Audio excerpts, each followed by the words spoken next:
The year was 1884. Winter had come early to the Arizona Territory, bringing with it a cold that cut through wool and leather like a knife through skin. In the high country above Fort Apache, where the ponderosa pines grew so thick a man could disappear between two trees, something dark was happening in the shadows. A woman was missing. Her name was Ayanna Naiche, 23 years old, half Apache and half Mexican. 3 days earlier, she had vanished from the edge of her village while gathering firewood. The soldiers at Fort Apache shrugged when her younger siblings came asking for help. Just another Indian gone missing, they said. Happened all the time in those days. But Ayanna was not just gone. She was taken, stolen by men who saw her people not as human beings, but as commodities to be bought and sold like cattle or timber. And on the night of December 12th, in a forgotten cabin 15 miles north of the fort, her fate hung by the thinnest of threads. The cabin sat in a clearing choked with dead grass and broken wagon wheels. Inside, the air reeked of whiskey and unwashed bodies. 5 men sat around a table counting money by candlelight. Their faces were hard, creased by years of violence and greed. They were slave traders, though they never called themselves that. They preferred the term traders or suppliers, as if clean words could wash away dirty deeds. In the corner of that cabin, tied to a support beam with rough hemp rope, Ayanna sat in darkness. Her wrists were raw where the rope had bitten into flesh. Her dress, once carefully woven in the Apache style, hung in tatters. But her eyes, those amber-colored eyes inherited from her mother, still burned with something the men had not managed to extinguish. Defiance. The refusal to be broken. Outside, snow had begun to fall in thin, silent curtains. The temperature dropped with each passing hour. And through that frozen landscape, a man was coming. A man the traders did not expect. His name was Thomas Brennan, though most who knew him called him Bear. The nickname fit. He stood 6 feet 2 inches tall, with shoulders broad enough to block a doorway. His beard was thick and dark brown, streaked with early gray, and hung halfway down his chest. His hair, long and unkempt, brushed his shoulders. A scar ran down his left cheek, a gift from a mountain lion he had killed with his bare hands 5 years prior. His arms were roped with muscle built from years of swinging pickaxes and hauling timber. When he walked, the earth seemed to notice. Thomas rode through the night on a black mare named Sable, his breath misting in the frozen air. He had heard about Ayanna's disappearance 2 days ago in a trading post near Tucson. The story came from a drunk teamster who bragged about a pretty Apache girl his friends had caught. The teamster thought it was funny. Thomas did not. He had spent the last 48 hours tracking the slavers through terrain that would kill most men. He knew these mountains. 10 years earlier, after getting lost during a winter storm, he had been saved by a band of Apache hunters. They had taken him in, fed him, taught him their language and their ways. He owed them a debt, and Thomas Brennan always paid his debts. Now he sat on his horse 200 yards from the cabin, watching smoke curl from the chimney. He counted 5 horses tied outside. 5 men, then. Bad odds for most.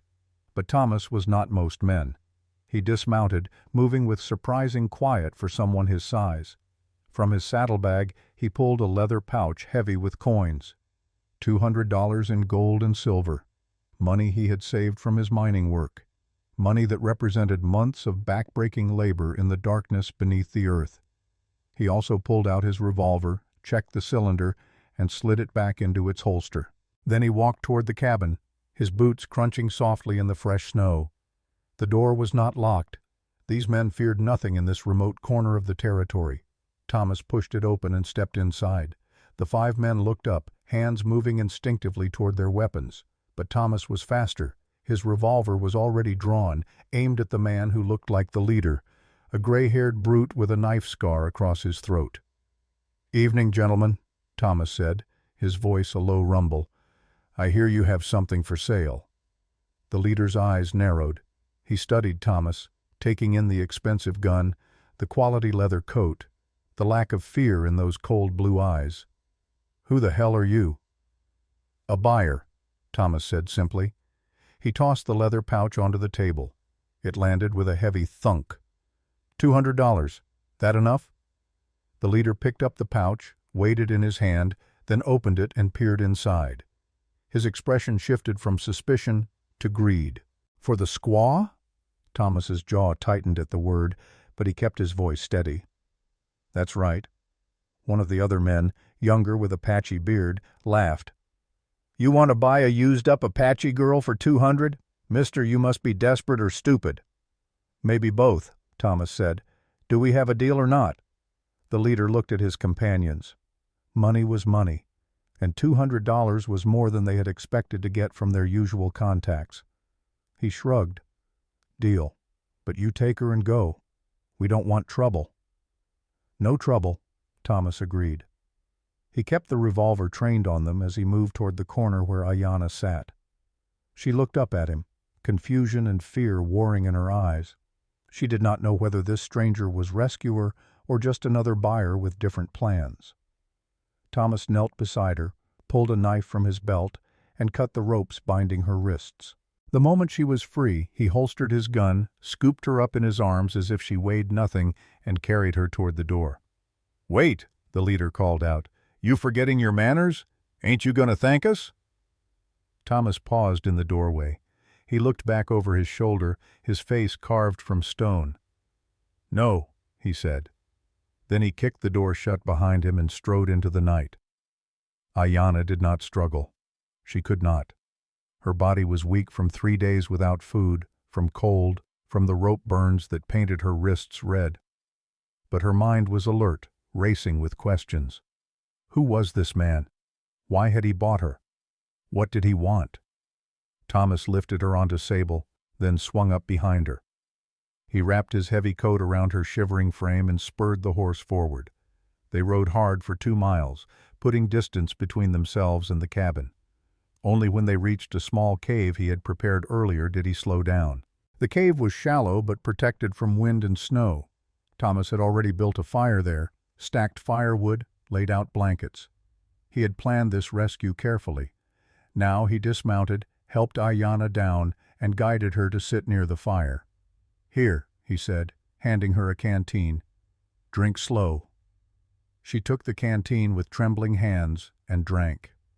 The water was cold and clean, the best thing she had tasted in days. When she finished, she looked up at him. In the firelight his face seemed less frightening. Rough and weathered, yes, but not cruel. "You," she said in Apache, her voice hoarse. "You paid them." Thomas nodded. "I did. So now I belong to you?" Her English was perfect, without accent. Thomas raised his eyebrows in surprise. "No," he said.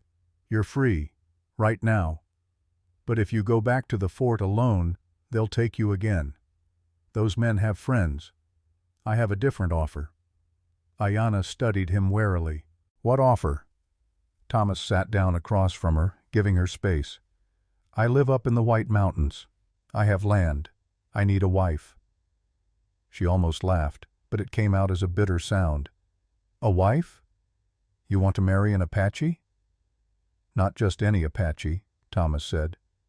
"I need someone who knows how to survive, someone who speaks multiple languages, someone who is not afraid of hard work." He paused. "I saw you in town before you were taken. Watched you argue with a trader about prices. You stood your ground. You kept your family together when everything was falling apart. That takes strength." Ayanna pulled his coat tighter around herself. "Why would a white man marry an Indian? Your people hate us."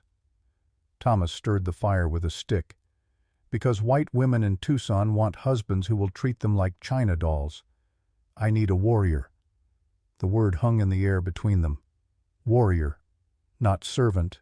Not property. Warrior.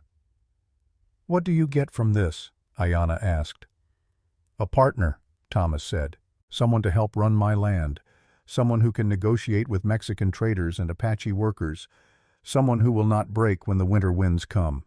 He looked directly at her. "And you get safety. A home. Your brother and sister will be protected, fed, educated." Ayanna's breath caught. Her siblings. Kiona, 14 years old, already coughing blood from the sickness that killed so many in the reservation camps. Nidus, 9 years old, still young enough to believe the world could be good. She would do anything to save them. "I want to see a contract," she said. "In writing. I can read." Now Thomas smiled, just slightly. "You can read English?" "Father Miguel taught me. I can read, write, and calculate numbers." "Good," Thomas said. "Then you will be a partner, not a servant." They sat in silence for a moment, the fire crackling between them. Outside, the snow fell heavier, covering their tracks, erasing the evidence of their passage through the night. Finally, Ayanna spoke. "What is your name?" "Thomas Brennan, but people call me Bear." She looked at his massive hands, scarred and calloused from years of hard labor. "The name fits." "And you?" "Ayanna. What does it mean?" "Forever blooming," she said. Thomas nodded slowly. "Also fitting. A flower in the snow." It was the first kind thing anyone had said to her in days. Ayanna felt something crack inside her chest, just slightly, not enough to break, just enough to let a little warmth in. But then Thomas's expression hardened. "There's something you need to understand. Where I live, the law does not reach. Only strength matters. There are men who want what I have. Dangerous men. If you come with me, you will face danger." "I have faced danger my whole life," Ayanna said quietly. "At least with you, I face it with a roof over my head." Thomas extended his hand. After a long moment, Ayanna took it. His palm was rough and warm, the hand of a man who knew hard work. "We leave at first light," Thomas said. "There is a preacher in the next town. We will marry there, legal and binding. Then we go to my home." "Where is your home?" "In a valley no one knows about, hidden behind a waterfall in the White Mountains." He smiled again, that slight curve of his mouth. "You will see tomorrow." That night, Ayanna slept by the fire while Thomas kept watch at the cave entrance. She dreamed of her mother, dead 3 years now. In the dream, her mother spoke in Apache. "Daughter, do not let anyone tell you that you are not worthy." Ayanna had not understood those words when her mother first said them. But now, lying in a cave with a stranger who called her warrior, she was beginning to. While Ayanna slept, in the city of Phoenix, 200 miles south, another man was awake. His name was Nathaniel Crow, and he sat in an office decorated with expensive furniture and framed maps of Arizona territory. He was 52 years old, with silver hair and a beard trimmed to perfection. He wore a black vest over a white shirt, and his boots were polished to a mirror shine. He looked like a gentleman. He was not. Crow owned 4 copper mines and 1 gold mine. He had connections to the territorial governor and half the judges in Arizona. He was rich, powerful, and hungry for more. And right now, he was very interested in a man named Thomas Brennan. A rough-looking man stood before Crow's desk, hat in hand. "Mr. Brennan was just spotted at Fort Apache," the man reported. "He bought an Apache girl from some traders." Crow leaned back in his leather chair. "Thomas Brennan, the man who plays at being poor, the man who pretends to be just another miner." He smiled coldly.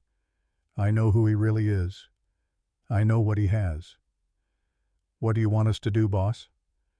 "Nothing yet," Crow said. "Let him take his little Indian bride back to his precious Silver Creek. Let him think he is safe." He stood and walked to the window, looking out over the gas-lit streets of Phoenix. "Silver Creek Mine is the richest silver deposit in Arizona. I have offered to buy it 3 times.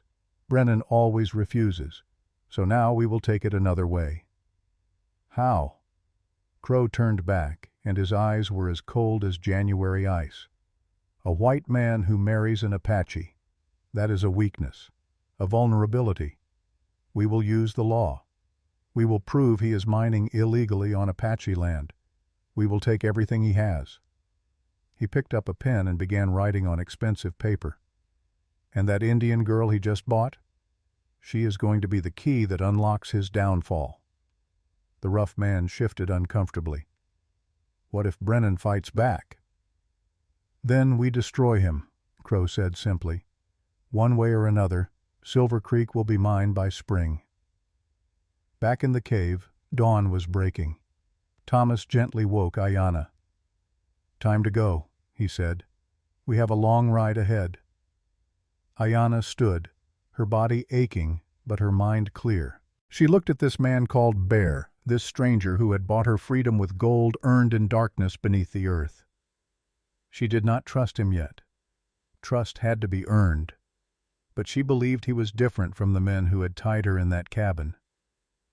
I will go with you, she said, as your wife. But know this, Thomas Brennan. I am not a possession. I am a person. Treat me as less, and I will leave. Thomas met her eyes. I would expect nothing less from a warrior. They mounted Sable together and rode south toward the nearest town. The snow had stopped, and the morning sun turned the world into a landscape of white and gold. Behind them, the cave sat empty. The fire burned down to ash. Ahead, a preacher waited in a small adobe church, ready to perform a ceremony that would bind two people from different worlds. And far to the south in Phoenix, Nathaniel Crow sealed a letter with red wax and smiled. The game had begun, and he always won his games. But neither Crow nor Thomas Brennan yet understood the strength of the woman riding through the snow that morning. Ayanna Naiche, forever blooming, the flower in winter, was about to prove that warriors came in many forms, and sometimes the most dangerous warriors were the ones no one expected. The first chapter of their story had closed, the second was just beginning, and before it ended, the territory of Arizona would learn that justice, like winter, came to all men eventually, even those who thought themselves above it. The preacher in the town of Springerville was a man named Josiah Webb, 70 years old, with hands that shook when he held his Bible. He had married hundreds of couples in his 40 years of service, white couples, Mexican couples, even a few mixed marriages that the law allowed. But when Thomas Brennan walked into his small adobe church with an Apache woman at his side, Josiah's hands shook a little more than usual. "You want me to marry you?" Josiah asked, looking between them. "To her?" "I do," Thomas said. His voice carried no doubt, no hesitation. "We need it done legal. Papers signed, witnessed, recorded." Josiah looked at Ayanna. She stood straight despite her exhaustion, despite the rope burns still visible on her wrists. She wore a clean dress Thomas had bought from the general store that morning, simple blue cotton that hung a bit loose on her frame. But she wore it with dignity, her chin lifted, her amber eyes meeting the preacher's gaze without flinching. "Child," Josiah said gently, "do you understand what you are agreeing to? Marriage is a sacred bond." "I understand," Ayanna said. "I choose this freely." The old preacher studied her face for a long moment, then nodded. He had seen many things in his years on the frontier. He had learned not to judge what he did not understand. "Then let us begin." The ceremony was short, spoken in the dim light filtering through the church's single window. Thomas's responses were clear and firm. Ayanna's voice never wavered. When Josiah pronounced them husband and wife, Thomas did not kiss her. Instead, he took her hand and held it gently, a gesture of partnership rather than possession. They signed the marriage certificate. Josiah witnessed it with his shaking signature, and just like that, Ayanna Naiche became Ayanna Brennan, a name that would mean nothing to most people but would eventually echo through the courts of Phoenix and the halls of power in Arizona Territory. They left Springerville within the hour. Thomas wanted distance between them and anyone who might ask questions. They rode northeast, toward the White Mountains, toward a place Ayanna could not yet imagine. The journey took 3 days. The landscape changed as they climbed, from scrub desert to rolling hills covered in juniper and pinon, then finally into high country where ponderosa pines grew tall and thick. The air thinned. Each breath felt like it had to fight its way into Ayanna's lungs. But she did not complain.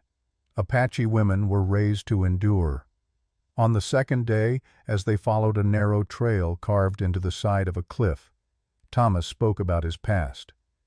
10 years ago, he said, I got lost in these mountains during a blizzard. I would have died, but a group of Apache hunters found me. They took me to their camp, fed me, kept me warm for 6 days until the storm passed. Ayanna glanced back at him. You lived with the Apache? For a time. They taught me some of your language, how to track game in snow, how to read the sky for weather. He paused. They taught me that strength comes in many forms, not just from muscle and weapons, but from wisdom and patience. Is that why you helped me? Ayanna asked. Because of a debt? Partly, Thomas admitted, but also because when I saw you in that cabin, I saw what they taught me. You were tied and outnumbered, but you had not surrendered. Your eyes still had fire. Ayanna turned forward again, processing his words. This man was more complicated than she had first thought. Most white men in Arizona saw Apache people as savages or obstacles. But Thomas spoke of them with respect, almost reverence. That night they camped in a small clearing. Thomas built a fire with practiced efficiency. From his saddlebag he produced dried meat, hard biscuits, and a small pot to make coffee. As they ate in silence, Ayanna studied him across the flames. His face in the firelight looked less harsh, the lines around his eyes suggesting both hardship and humor. "Why do they call you Bear?" she asked. Thomas smiled slightly. 5 years ago I was hunting deer near Silver Creek. Came around a boulder and found myself face to face with a mountain lion. Big male, probably 200 pounds. He touched the scar on his cheek. He got this. I got his pelt.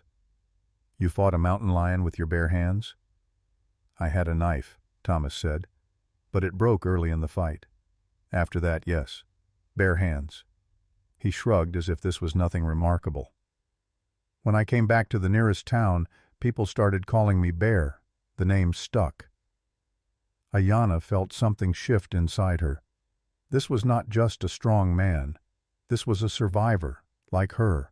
Someone who understood that life on the frontier required a willingness to fight for every breath. Tell me about Silver Creek, she said. Thomas poked at the fire with a stick. You will see tomorrow. Words do not do it justice. On the morning of the third day, December 15th, they reached the entrance to Silver Creek Valley. A waterfall called Whispering Falls cascaded down a 100-foot cliff, the water catching sunlight and throwing rainbows into the mist. Behind the waterfall, hidden from view, was a narrow passage just wide enough for a horse and rider. Thomas guided Sable through the passage. Water sprayed over them, cold and shocking. Then they emerged on the other side, and Ayanna's breath caught in her throat. The valley spread before them like something from a dream. It was perhaps 2 miles wide and 3 miles long, cupped by steep slopes covered in dark timber. A clear river, fed by the waterfall, cut through the center of the valley, its water so pure Ayanna could see rocks on the bottom from 100 yards away. Even in winter, patches of meadow showed deep green grass. Steam rose from hot springs near the valley's northern edge. But what truly stunned Ayanna was the lodge. It sat in the center of the valley, a massive structure of heavy logs and stone, 2 stories tall with broad porches wrapping around 3 sides. Tall windows caught the morning light. Smoke rose from 3 chimneys. Around the main house stood other buildings arranged in neat lines. A large barn, stables, bunkhouses, storage sheds. Fences marked off pastures where horses grazed. A road, well maintained, swept from the lodge toward where they stood. This was not a miner's shack. This was not a poor man's homestead. This was a ranch, a compound, a small empire carved into the wilderness. Ayanna turned to look at Thomas, confusion and anger warring on her face. You said you were a miner. I am a miner, Thomas said. Miners do not have estates like this. Thomas met her gaze steadily. I never said I was a poor miner. The betrayal hit her like a physical blow. You lied to me. I did not lie, Thomas said carefully. I simply did not tell you everything. And I had my reasons. What reasons? Ayanna's voice rose. What reasons justify this deception?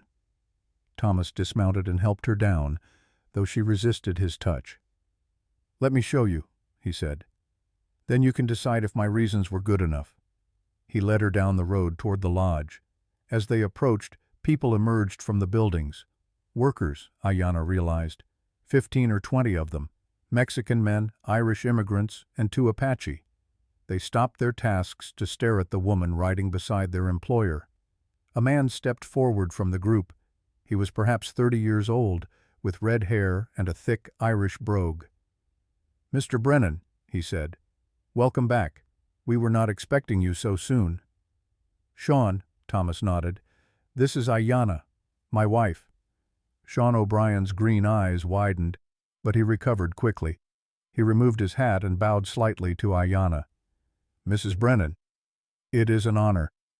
Some of the other workers murmured among themselves. Ayanna caught fragments of conversation. Apache, one said.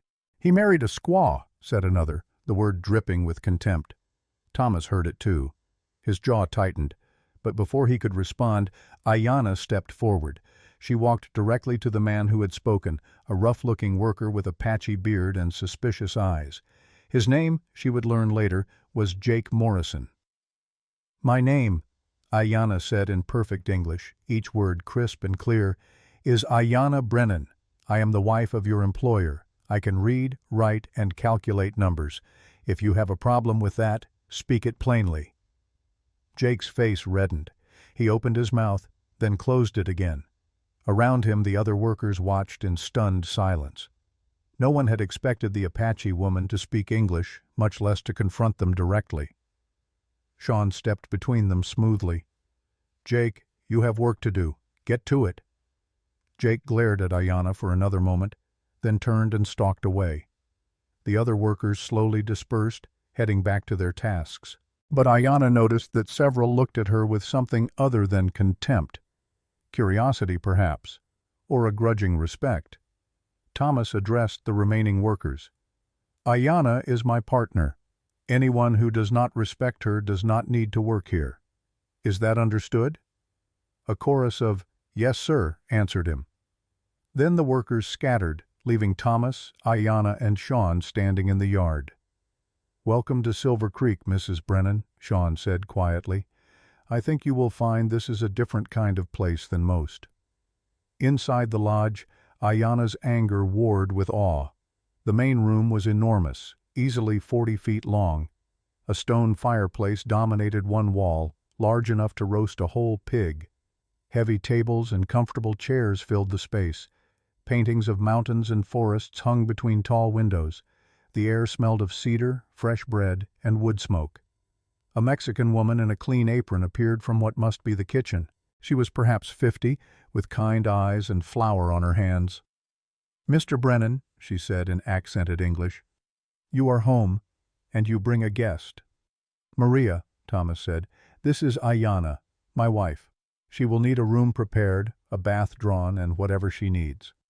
Maria's eyebrows rose, but like Sean, she recovered quickly. She curtsied to Ayanna. Of course, Senora, please come with me. But Ayanna did not move. She looked at Thomas, her amber eyes hard. Tell me the truth. All of it. Now. Thomas sighed. He gestured to the chairs by the fireplace. Sit, please. They sat facing each other, the fire crackling between them. Thomas leaned forward, elbows on his knees, hands clasped. My father was John Brennan, he began, an engineer from England. In 1869, he came to Arizona looking for silver. He found this valley, found the richest silver deposit in the territory. He filed a legal claim, got permission from the Apache chiefs whose land bordered the valley. He built this lodge, started the mine, treated his workers fairly. When my father died in 1879, everything passed to me. The mine, the land, this house. I was 24 years old. Thomas paused. I quickly learned that wealth attracts predators. Men came wanting to buy the mine. When I refused, they tried other methods. Sabotage, threats. One even tried to burn down the lodge while I slept. So I made a decision, Thomas continued. I kept my wealth hidden. In Tucson, in Phoenix, in every town, I dressed like a poor miner. I lived simply. I let people think I was nobody important. That way, the truly dangerous men did not see me as a target. Ayanna listened in silence, her expression unreadable. But one man figured it out, Thomas said. His name is Nathaniel Crow. He owns mines in Phoenix. He wants Silver Creek. He has offered to buy it 3 times. 3 times I have refused. Now he is planning something else, something legal, something that will use the courts to take what he cannot buy. And I am part of this plan? Ayanna asked quietly. You are my weakness, Thomas said bluntly. A white man who marries an Apache woman. In the eyes of men like Crow, that is scandalous. It gives him leverage. He can claim I am exploiting Indians. He can argue my land claims are invalid because of my connection to the Apache. Thomas looked directly at her. I am sorry. I should have told you this before we married, but I needed you to understand that I was offering partnership, not charity, and I needed to know if you were strong enough to face what is coming. Ayanna stood and walked to the window. She looked out over the valley, at the pristine river and the dark pines climbing the slopes. You brought me into a war, she said. Yes. You made me a target. Yes. She turned back to face him. But you also gave me weapons, a legal name, a home, status as a white man's wife, which in your world carries protection. She crossed her arms. You did not save me, Thomas Brennan. You recruited me. Thomas nodded slowly. That is one way to see it. It is the truth. Ayanna walked back toward him. So let me be clear. I am not a damsel to be rescued. I am not a trophy to be displayed. I am a warrior, as you said. And warriors fight. For the first time since they met, Thomas smiled fully. It transformed his face, softening the hard edges, lighting his blue eyes. I was hoping you would say that. Good, Ayanna said. Now tell me everything about this Nathaniel Crow. If I'm going to help you defeat him, I need to know my enemy. They talked for 2 hours. Thomas explained Crow's holdings, his connections to corrupt officials, his history of crushing smaller competitors. Sean joined them after an hour, bringing ledgers and maps. He explained the operations of Silver Creek Mine, the workforce, the logistics of shipping silver to market. Ayanna absorbed it all with a mind trained by years of careful observation. She asked sharp questions about costs, about legal vulnerabilities, about the relationships between Thomas and various officials. Several times, Sean and Thomas exchanged glances, clearly impressed by her quick understanding. The biggest risk, Sean said, is the land claim. The Apache reservation boundaries were redrawn in 1883. If Crow can prove the mine now falls within those boundaries, he can argue Thomas is mining illegally on Indian land. But the mine was here first, Ayanna said. The claim dates to 1869. True, Thomas said, but the original claim papers were lost in a fire 5 years ago. I have copies, but courts prefer originals, and Crow has friends in the land office. He could have evidence planted or destroyed. Ayanna thought for a moment. We need witnesses, Apache elders who remember your father's agreement with the tribes, documents from Fort Apache, proof that the land was never sacred ground, that the Apache gave permission freely. Sean nodded. That would work. But getting Apache elders to testify in a white man's court, leave that to me, Ayanna said. I know who to ask, and I know how to ask. As the sun set that evening, painting the valley in shades of gold and crimson, Ayanna stood on the lodge's porch. Her body ached. Her wrists still throbbed from the rope burns. She had been kidnapped, sold, married to a stranger, and drawn into a battle for a silver mine. 5 days ago, she had been gathering firewood for her family. Now she stood on the porch of a mansion hidden in the mountains. Thomas joined her, carrying 2 cups of coffee. He handed her one. They stood in silence for several minutes, watching the light fade from the sky. "I meant what I said," Thomas said quietly. "You are free. If you want to leave, I will not stop you. I will still protect your brother and sister. I will still keep my promises." Ayanna sipped the coffee. It was strong and bitter, fortified with a little sugar. "Where would I go? Back to the reservation, where soldiers look at us like animals? Back to a village where every day is a fight for survival?" She shook her head. "No. This is better. Strange, yes. Complicated, certainly. But better." "Then you will stay?" "I will stay," Ayanna said. "Not because you bought me, not because you saved me, but because for the first time in my life, someone treats me like I have value beyond my blood or my body. You called me partner. You called me warrior. Until you prove those words false, I will stand with you." Thomas nodded. They stood together as the stars emerged, one by one, in the darkening sky. Neither spoke. Neither needed to. In that moment, a genuine partnership was born, not based on love, not yet, but on mutual respect, shared necessity, and a recognition that they were both survivors in a hard land. In Phoenix, 200 miles away, Nathaniel Crow sat in his office reading a telegram. It confirmed that Thomas Brennan had married the Apache woman and returned to Silver Creek. Crow smiled and tore the telegram into small pieces. "Perfect," he said to the empty room. "Let him think he is safe with his little Indian bride. While he plays house in the mountains, I will be preparing the legal trap that will destroy him." He pulled out fresh paper and began writing letters. One to a corrupt land surveyor, one to a judge in his pocket, one to a politician who owed him favors. By the time he finished, it was past midnight. But Crow did not care. Sleep was for weak men. He was building an empire, and empires were built one careful move at a time. He did not know that in the mountains, in a valley hidden behind a waterfall, another mind was at work. A mind shaped by survival, sharpened by injustice, and now armed with resources. Ayanna Brennan was learning the rules of her new world, and she was a very fast learner. The stage was set, the players were in position, and the battle for Silver Creek was about to begin in earnest. But this would not be a simple fight between two men. This would be a clash between old ways and new, between prejudice and justice, between those who saw people as property and those who saw them as partners.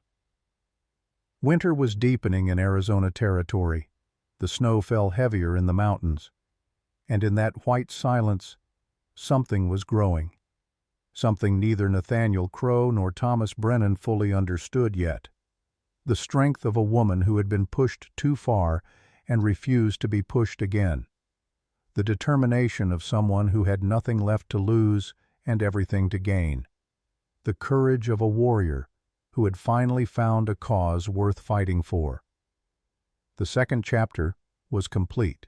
The third was about to unfold, and when it did, Arizona would learn that the most dangerous opponent is not the one with the most guns or the most money, but the one with the clearest sense of justice and the will to pursue it at any cost.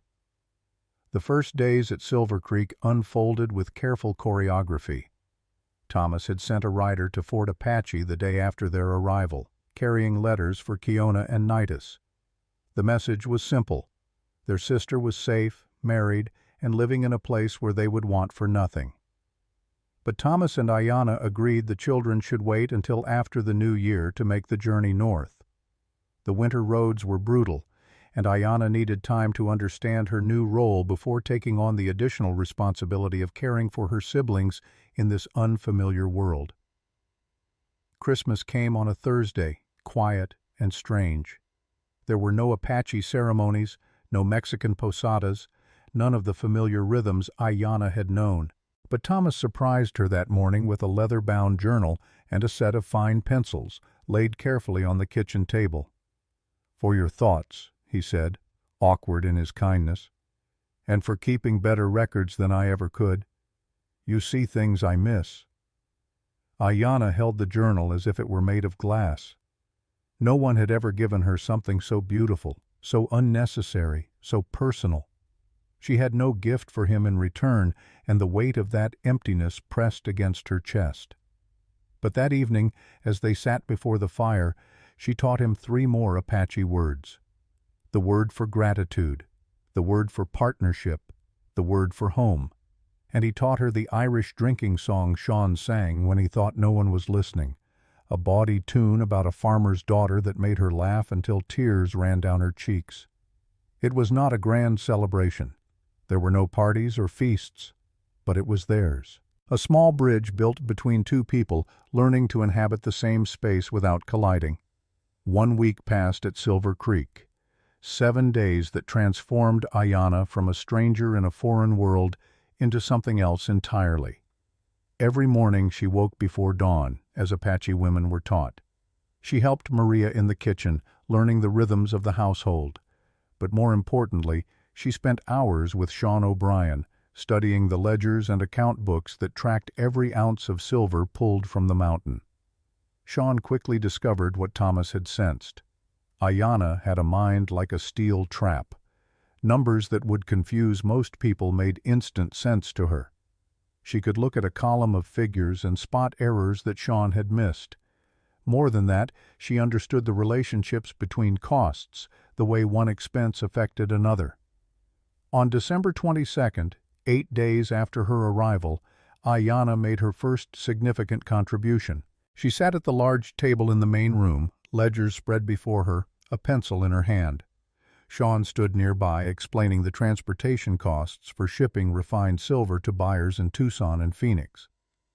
The rates increased 20% in the last 2 months, Sean said, pointing to the numbers. The freight company claims the roads have worsened, making transport more difficult. Ayanna studied the figures. Then she looked up at Sean. These numbers do not make sense. Why would costs increase only for silver shipments? What about other goods traveling the same roads? Sean blinked. I had not thought to check. I have friends in Tucson, Ayanna said. Traders I worked with before. They ship copper, leather goods, grain. If their transportation costs have not increased, then the freight company is lying to you. Or someone is paying them to charge us more, Sean said slowly. Exactly. Ayanna tapped the ledger with her pencil. Find out who owns the freight company. I suspect you will find a connection to Nathaniel Crow. Sean took the information to Thomas, who made inquiries through his few trusted contacts. 3 days later, the answer came back. The freight company had recently accepted a substantial loan from one of Crow's shell companies. In exchange, they had agreed to inflate Thomas's shipping costs while offering Crow's mines preferential rates. It was a small victory, but it mattered. Thomas immediately changed freight companies, negotiating directly with a Mexican trader named Jose Rivera, whom Ayanna recommended. Because Ayanna spoke fluent Spanish and understood the cultural protocols of negotiation, she personally handled the discussions. Rivera, impressed by her knowledge and directness, agreed to rates 18% lower than the previous company had charged even before the increase.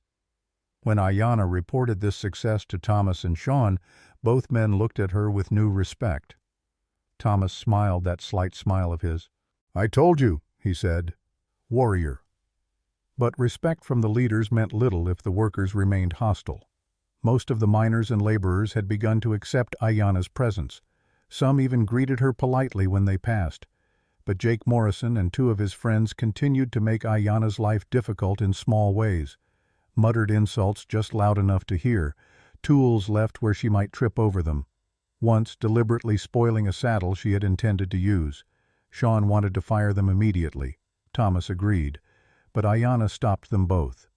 No, she said. If you fire them for my sake, the others will resent me. They will think I am weak, that I need men to fight my battles. Let me handle this my way. Thomas studied her face. What do you have in mind? You will see, was all she said. 3 days after Christmas, during a heavy snowfall, Ayanna found her opportunity. Jake and his 2 friends, Sam and Pete, were working near the stables, repairing a fence damaged by the weight of snow. Ayanna walked over carrying a bucket of tools. "I brought nails and a hammer," she said. "Sean said you might need them." Jake looked up, his face twisted in contempt. "We don't need help from a squaw." Ayanna set down the bucket calmly. "I am not offering help. I am offering tools. But if you prefer to work with your hands frozen and your fence falling down, that is your choice." "Why don't you go back inside where you belong?" Sam said. "Leave the real work to real men." "Real men," Ayanna said quietly, "do not insult women because they are afraid." "Afraid?" Jake laughed harshly. "Of what? You?" "Afraid that I am smarter than you," Ayanna said. "Afraid that your boss respects me more than he respects you. Afraid that one day you will need something from me, and I will remember how you treated me today." Jake's face reddened. He took a step toward her, fists clenched. "You think you are something special because Brennan married you? You are just a dirty Indian he bought like he would buy a horse." The words hung in the cold air. Several other workers had stopped what they were doing, sensing confrontation. Ayanna felt anger rise in her chest, hot and sharp, but she had learned long ago that anger controlled was more powerful than anger unleashed. "You are right," she said calmly. "Thomas paid money for me, $200. But unlike a horse, I can choose to stay or leave, and I chose to stay. Not because I am weak, not because I have nowhere else to go, but because I see something here worth fighting for. Can you say the same? Or are you here simply because you have no better options?" Jake opened his mouth, but no words came out. He had expected her to cry, to run, to need protection. Instead, she stood her ground, her voice steady, her eyes meeting his without fear. Sean's voice cut through the silence. "Jake, Sam, Pete, Mr. Brennan wants to see you, now." The three men trudged away through the snow, leaving Ayanna standing by the half-repaired fence. After they left, a Mexican worker named Carlos approached her. He was older, perhaps 40, with a weathered face and kind eyes. "Senora Brennan," he said quietly in Spanish, "what you said was good, brave. Many of us have seen how hard you work, how much you learn. We know you are not what Jake says." "Thank you, Carlos," Ayanna replied in Spanish.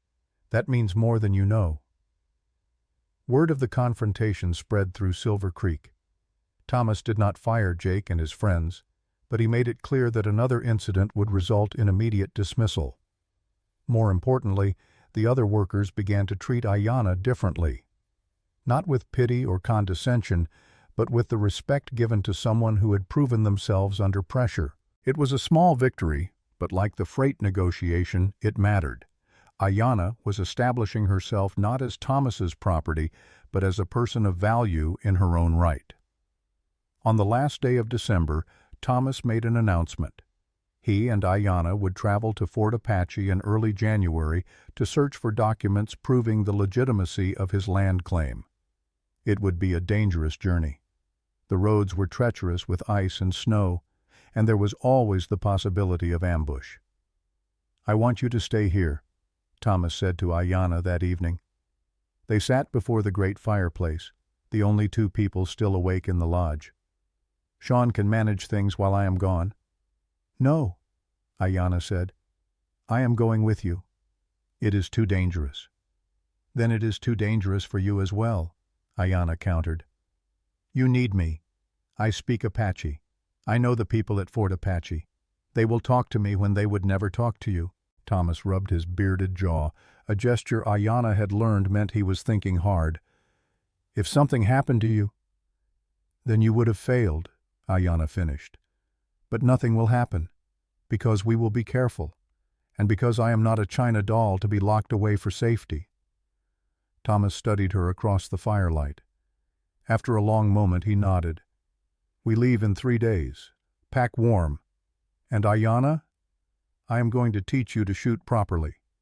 If we face trouble, I need to know you can defend yourself." For the next 2 days, in a clearing away from the lodge, Thomas taught Ayanna to use a revolver. She had fired weapons before, small caliber rifles used for hunting rabbits and birds. But this was different. The Colt Peacemaker Thomas handed her was heavy, designed to stop a man at 50 paces. "Do not aim for the body," Thomas instructed. "Too easy to miss. Aim for the largest mass, center of the chest. Squeeze the trigger, do not pull. Breathe out as you fire." Ayanna practiced for hours, her hands growing sore from the weapon's recoil. But she was Apache. She had been raised to master difficult skills through repetition and patience. By the second day, she could hit a target the size of a man's torso 4 times out of 6 at 30 yards. "Good enough," Thomas said. "I hope you never need to use it. But if you do, do not hesitate. A moment's hesitation in a gunfight means death." They departed Silver Creek on January 4, 1885. The sky was gray and heavy with the promise of more snow. Thomas rode his black mare, Sable. Ayanna rode a smaller bay horse named Copper. They each carried rifles across their saddles and revolvers at their hips. Saddlebags held food, ammunition, extra clothing, and blank contracts for the Apache elders to sign. The journey to Fort Apache normally took 2 days. But winter had made the trails treacherous. Ice covered rocky paths. Snowdrifts blocked familiar routes. They had to detour repeatedly, adding miles to their journey. On the afternoon of their second day out, as they followed a narrow trail carved into the side of a steep hill, 4 men on horseback emerged from the trees ahead. They wore rough clothing, heavy coats, and each carried a rifle across his lap. Their faces were hard, marked by violence and bad decisions. Thomas reined Sable to a stop. Ayanna pulled up beside him, her hand moving instinctively toward her revolver. But Thomas shook his head slightly. "Not yet." "Gentlemen," Thomas said, his voice carrying across the cold air, "you are blocking the trail." The lead rider, a man with a scarred face and missing teeth, grinned. "Toll road, friend. Costs $50 to pass." "This is not a toll road," Thomas said. "This is open territory." "Well, we just made it a toll road." The scarred man's grin widened. "Unless you want trouble." In that moment, Ayanna saw something change in Thomas. His shoulders relaxed. His hands, which had been tense on the reins, loosened slightly. To most people, he would have looked less threatening. But Ayanna had spent enough time with him to recognize the signs. This was how predators looked just before they struck. "How much trouble are we talking about?" Thomas asked conversationally. The scarred man laughed. "The kind that leaves you walking home. Or not walking at all. Your choice." His eyes flicked to Ayanna. "Though maybe we keep the Indian girl. She looks like she might be worth something." That was when Ayanna acted. While the men's attention focused on Thomas, she reached down, grabbed a rock the size of her fist from beside the trail, and threw it with all the strength and accuracy her mother had drilled into her since childhood. The rock struck the scarred man square in the face. He screamed and fell backward off his horse, blood pouring from his shattered nose. In the same instant, Thomas spurred Sable forward directly at the remaining 3 riders. The big mare crashed into the nearest horse, sending it stumbling sideways. Thomas leaped from Sable before the mare stopped moving. He grabbed the second rider by his coat and yanked him from the saddle. The man hit the ground hard. Thomas's fist came down once, twice, and the man stopped struggling. The third rider raised his rifle, but Ayanna had drawn her revolver. "Drop it," she said, her voice steady despite the adrenaline screaming through her veins. The man looked at her, saw the unwavering barrel pointed at his chest, and dropped the rifle. The fourth rider, seeing how quickly things had turned, wheeled his horse and fled back into the trees. Thomas walked over to the scarred man, who was sitting in the snow, both hands pressed to his bleeding face. "Who sent you?" Thomas asked quietly. "Nobody sent us," the man mumbled through broken teeth and blood. "We are just robbers." Thomas knelt down, bringing his face level with the injured man. "Robbers do not know to wait on this specific trail at this specific time. Someone told you we were coming." "Who?" When the man did not answer, Thomas stood and looked at Ayanna. "Search their saddlebags." Ayanna dismounted, keeping her revolver trained on the conscious riders. In the saddlebags of the scarred man's horse, she found a leather pouch. Inside was $100 in gold coins and a note written in elegant script. She read it aloud. "Delay or disable Thomas Brennan. Payment on completion. More if the woman is captured." There was no signature, but the expensive paper, the educated handwriting, the specific instructions, all pointed to one source: Nathaniel Crow. Thomas took the note, studied it, then carefully folded it and placed it in his coat pocket. "Evidence," he said. He looked at the three conscious men. "Tell your employer that next time he should send better quality thugs. Now get your friend and go. If I see any of you again, I will not be as merciful." The men scrambled to gather their injured companion and fled, leaving their weapons behind. Thomas collected the rifles and ammunition, adding them to their supplies. Then he and Ayanna continued down the trail. They rode in silence for several minutes before Ayanna spoke. "That was not random." "No," Thomas agreed. "Crow knows we are going to Fort Apache. He is trying to stop us from finding evidence." "How did he know we were coming today?" Thomas's jaw tightened. "Because someone at Silver Creek told him. We have a spy." The realization hit them both like cold water.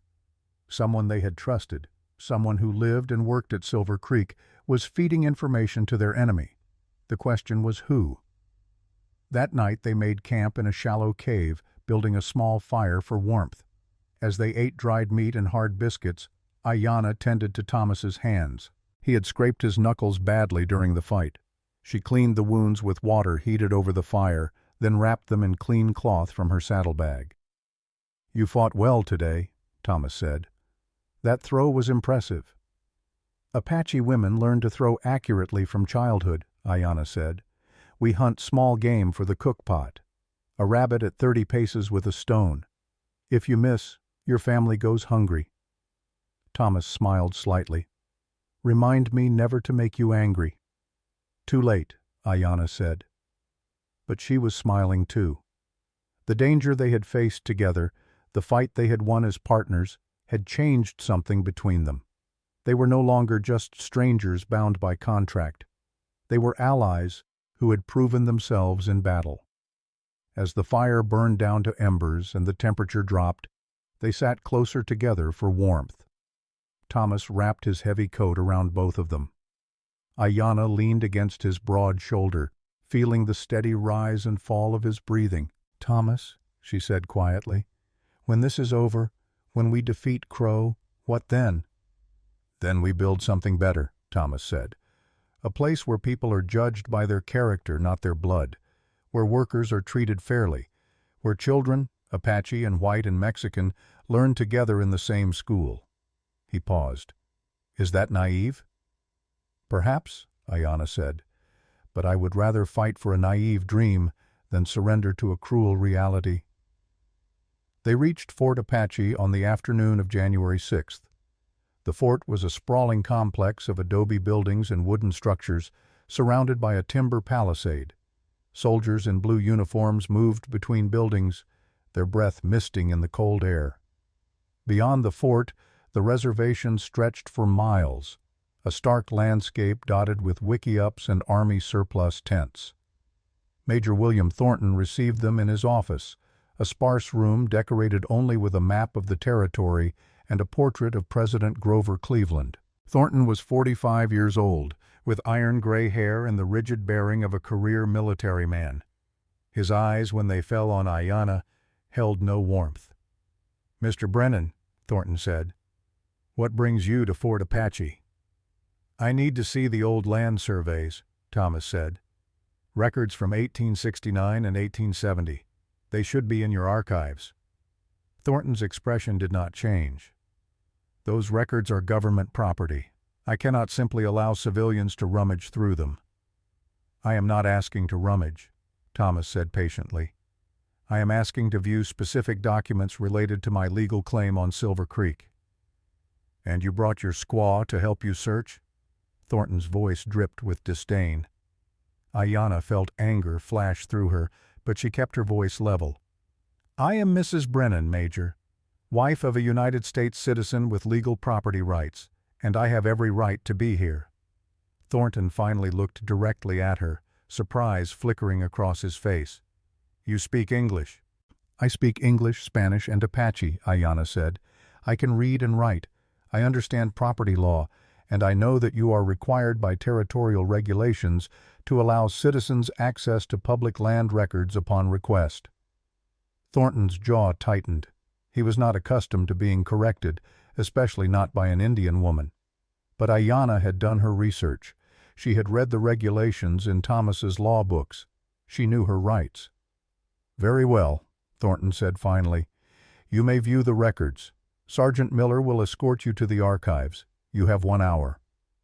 The archives were stored in a back room that smelled of dust and old paper. Sergeant Miller, a young man who seemed uncomfortable with the whole situation, lit 2 lanterns and then left them alone.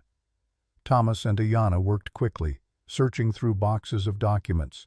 They found surveys, land grants, mining claims, all carefully filed and cataloged. After 40 minutes, Thomas pulled out a large map, yellowed with age. He unrolled it carefully on a table. "Here," he said, pointing. "This is the 1870 survey. See? Silver Creek Valley is clearly outside the reservation boundary." Ayanna studied the map. The boundary line was drawn in faded ink, but still legible. Silver Creek sat firmly in territory designated for white settlement, not Apache land. But something caught her eye. A small notation in the corner of the map, written in pencil rather than ink. She leaned closer, reading the faint words. Then her breath caught. "Thomas, look at this." Thomas bent over the notation. It was a reference number, followed by a name.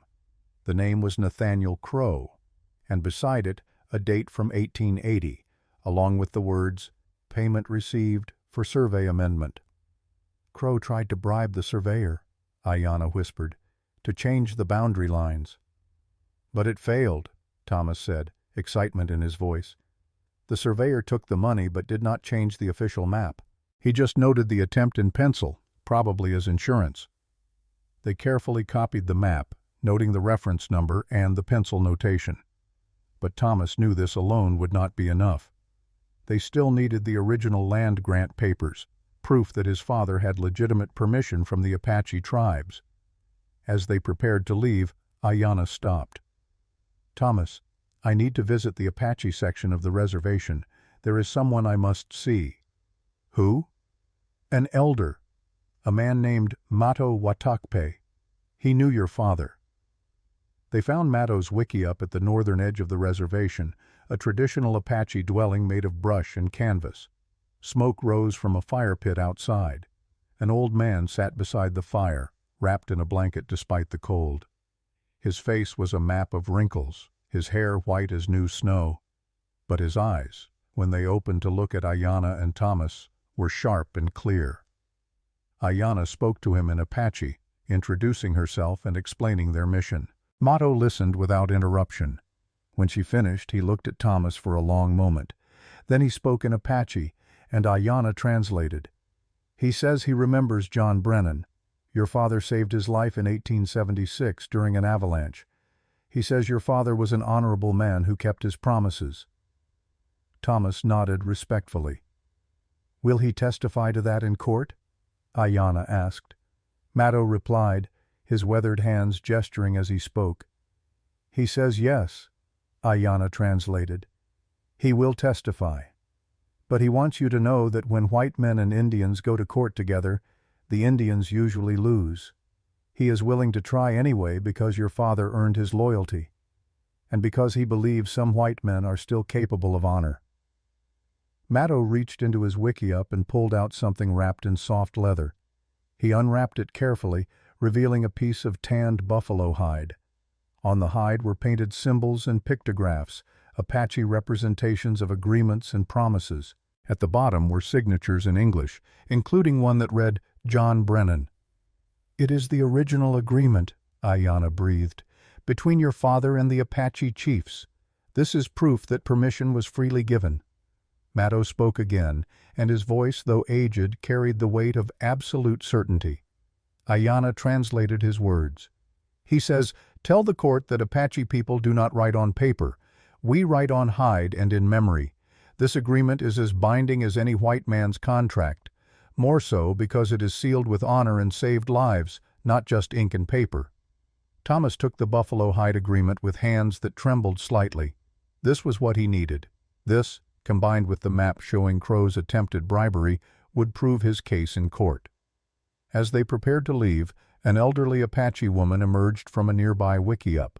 She walked slowly but with dignity, her back straight despite her age.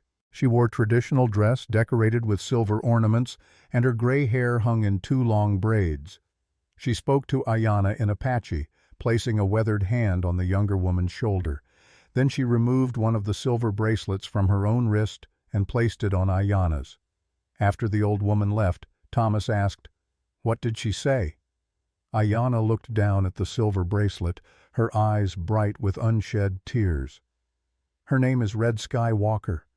She said I am a bridge between 2 worlds. She said the bracelet will remind me that I carry the strength of my ancestors, no matter where I walk or what language I speak." They rode back toward Silver Creek as the sun set behind the mountains, painting the snow in shades of gold and crimson. They had the evidence they needed. They had witnesses willing to testify. And they had each other, a partnership forged in necessity but strengthened by mutual respect and shared danger. But they also knew the real battle was still ahead. Nathaniel Crow would not surrender easily. He had money, connections, and no scruples about how he used either. The fight would move to Phoenix, to the territorial courts, where the rules favored men like Crow. As darkness fell and the stars emerged one by one in the vast Arizona sky, Ayanna thought about everything that had happened since that night in the slave trader's cabin. She had been broken, then bought, then married. She had been tested, challenged, and pushed to prove herself again and again. And through it all, she had not merely survived. She had grown stronger.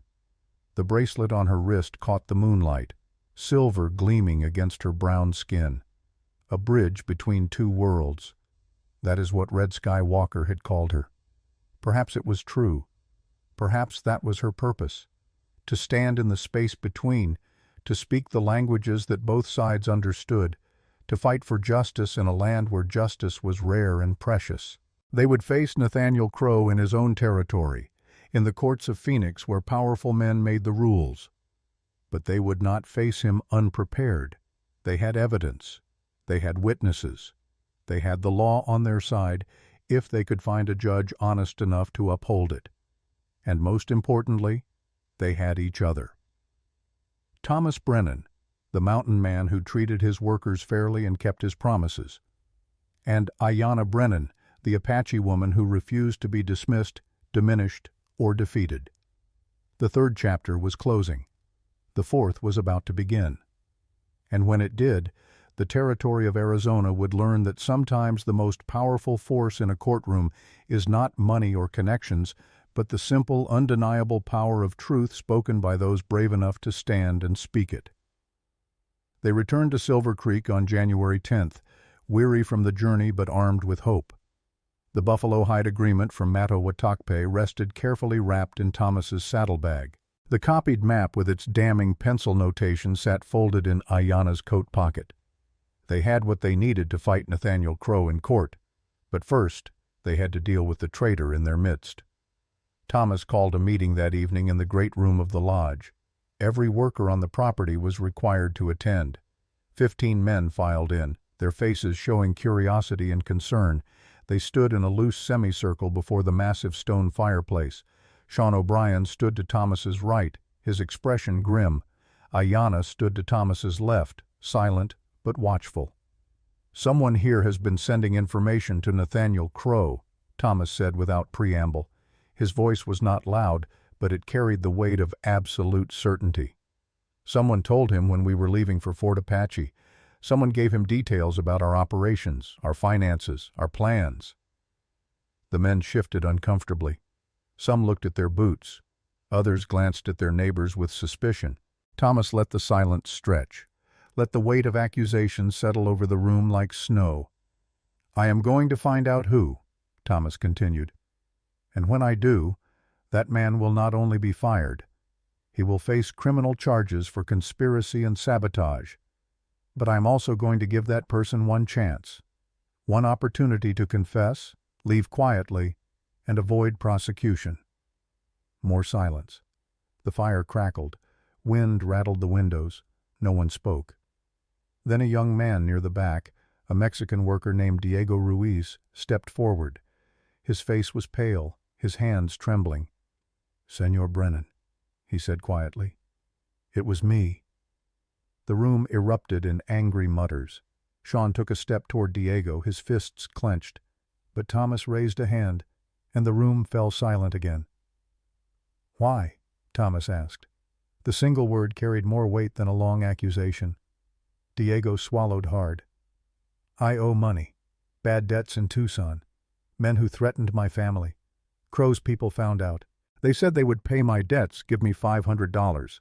All I had to do was report what happened here, when people came and went. What you talked about." He looked at the floor. "I am sorry, senor. I am weak. I chose my family over your trust." Thomas studied the young man for a long moment. Diego could not have been more than 25. His clothes were worn but clean. His hands showed the calluses of honest labor. A man caught between two impossible choices, who had made the wrong one. "You have family in Tucson?" Thomas asked. Diego nodded. "A wife, 2 small children, my mother. And Crow's men threatened them?" "Yes, senor. They said if I did not help, my children would disappear. In Tucson, such threats are not empty." Thomas looked at Sean, then at Ayanna. She gave a small nod. Sometimes strength meant knowing when to show mercy. "Here is what will happen," Thomas said. "You will send a message to Crow's contact. You will tell them we found nothing at Fort Apache, that we are giving up, planning to sell the mine. Can you do that convincingly?" Diego looked up, confusion and hope warring on his face. "You want me to lie to them?" "I want you to become our spy instead of theirs," Thomas said. "Feed them false information, lead them in the wrong direction. In return, I will pay off your debts in Tucson. I will move your family here, to Silver Creek, where they will be safe. And you will continue to work for me, with full wages and a clear conscience." The other workers murmured in surprise. Some looked skeptical. Others nodded in approval. It was a gamble, trusting a man who had already betrayed them once. But Ayanna understood Thomas's reasoning. A spy who knew he had been caught and shown mercy would be more loyal than 10 men who had never been tested. "Why would you do this?" Diego asked, tears beginning to run down his face. "I betrayed you." "Because I understand desperation," Thomas said, "and because every man deserves a second chance. But Diego, this is your only chance. If you betray me again, mercy will not be offered twice." "I swear on my children's lives," Diego said, dropping to his knees. "I will not fail you, Senor Brennan." Thomas helped the young man to his feet. "Then get to work. Send that message tonight. Tell them we are defeated. Make them believe it." After the meeting ended and the workers filed out, Sean pulled Thomas aside. "Are you sure about this? Trusting him again?" "No," Thomas admitted. "But Ayanna and I discussed it on the ride back. If Diego is telling the truth about his family being threatened, then he was not our enemy. He was Crow's victim. Just like everyone else that man has crushed. We give him the chance to make it right." Sean nodded slowly. "And if he is lying?" "Then we will know soon enough," Ayanna said. "And we will deal with it." But I watched his face when he confessed. That was real fear, real shame. I think he is telling the truth. Over the next week, Diego sent carefully crafted messages to Crow's contact in Tucson. Each message painted a picture of defeat and despair. Thomas Brennan had found no evidence at Fort Apache. The old land claims were lost forever. He was considering Crow's offer to buy the mine. He would travel to Phoenix in late January to discuss terms. Meanwhile, Thomas, Ayanna, and Sean prepared for the real battle. They organized their evidence, drafted legal arguments, and sent word to Mato Watakpe that his testimony would be needed. They also hired a lawyer, a man named Edwin Harrison, who practiced in Phoenix and had a reputation for honesty, a rare commodity in territorial law. On January 16th, disaster struck from an unexpected direction. A courier arrived at Silver Creek in the late afternoon, his horse lathered with sweat despite the cold. He carried a letter with an official seal. Thomas opened it, read the contents, and his face went gray. "What is it?" Ayanna asked. Thomas handed her the letter. It was a summons. Nathaniel Crow had filed a formal lawsuit claiming that Silver Creek Mine sat on Apache reservation land and that Thomas Brennan was engaged in illegal mining operations. Furthermore, the lawsuit claimed that Thomas had married an Apache woman specifically to exploit her people's land rights. The case would be heard in Phoenix in 2 weeks, before Judge Ezra Parker. 2 weeks, Sean said. That is not enough time to prepare a proper defense. That is the point, Ayanna said quietly. Crow wants us scrambling, disorganized. He thinks we have no evidence, no witnesses. Thanks to Diego's messages, he believes we have already given up. Thomas smiled grimly. Then we let him keep believing it. We prepare in secret. We arrive in Phoenix looking defeated, and when the trial begins, we show him exactly how wrong he was. The next day brought unexpected reinforcements. A small wagon arrived at Silver Creek carrying 3 passengers. Ayanna's brother Nitus, now 9 years old, jumped down first. He was a small boy, all elbows and knees, with his sister's amber eyes and a smile that could light up a room. Behind him came Kiona, 14 years old, taller now, no longer coughing blood. The mountain air and good food had healed what the reservation could not. The third passenger was an elderly man Ayanna did not recognize at first. He was Apache, perhaps 70 years old, with braided white hair and a face carved by time and weather. When he climbed down from the wagon with Sean's help, Ayanna gasped. "Grandfather," she whispered in Apache, using the term of respect for tribal elders, even though they were not related by blood. The old man smiled. "Ayanna, granddaughter of Morning Star, I am Mato Watakpe. I have come to help you fight." Thomas stepped forward, extending his hand. "You did not have to make this journey, honored elder. The roads in winter are dangerous." Mato shook Thomas's hand with surprising strength. "When an Apache gives his word, he keeps it. I said I would testify, so I am here."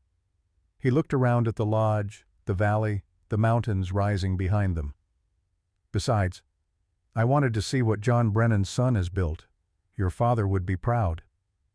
That evening, the lodge felt more like a home than it ever had before. Ayanna's siblings filled the quiet spaces with laughter and questions.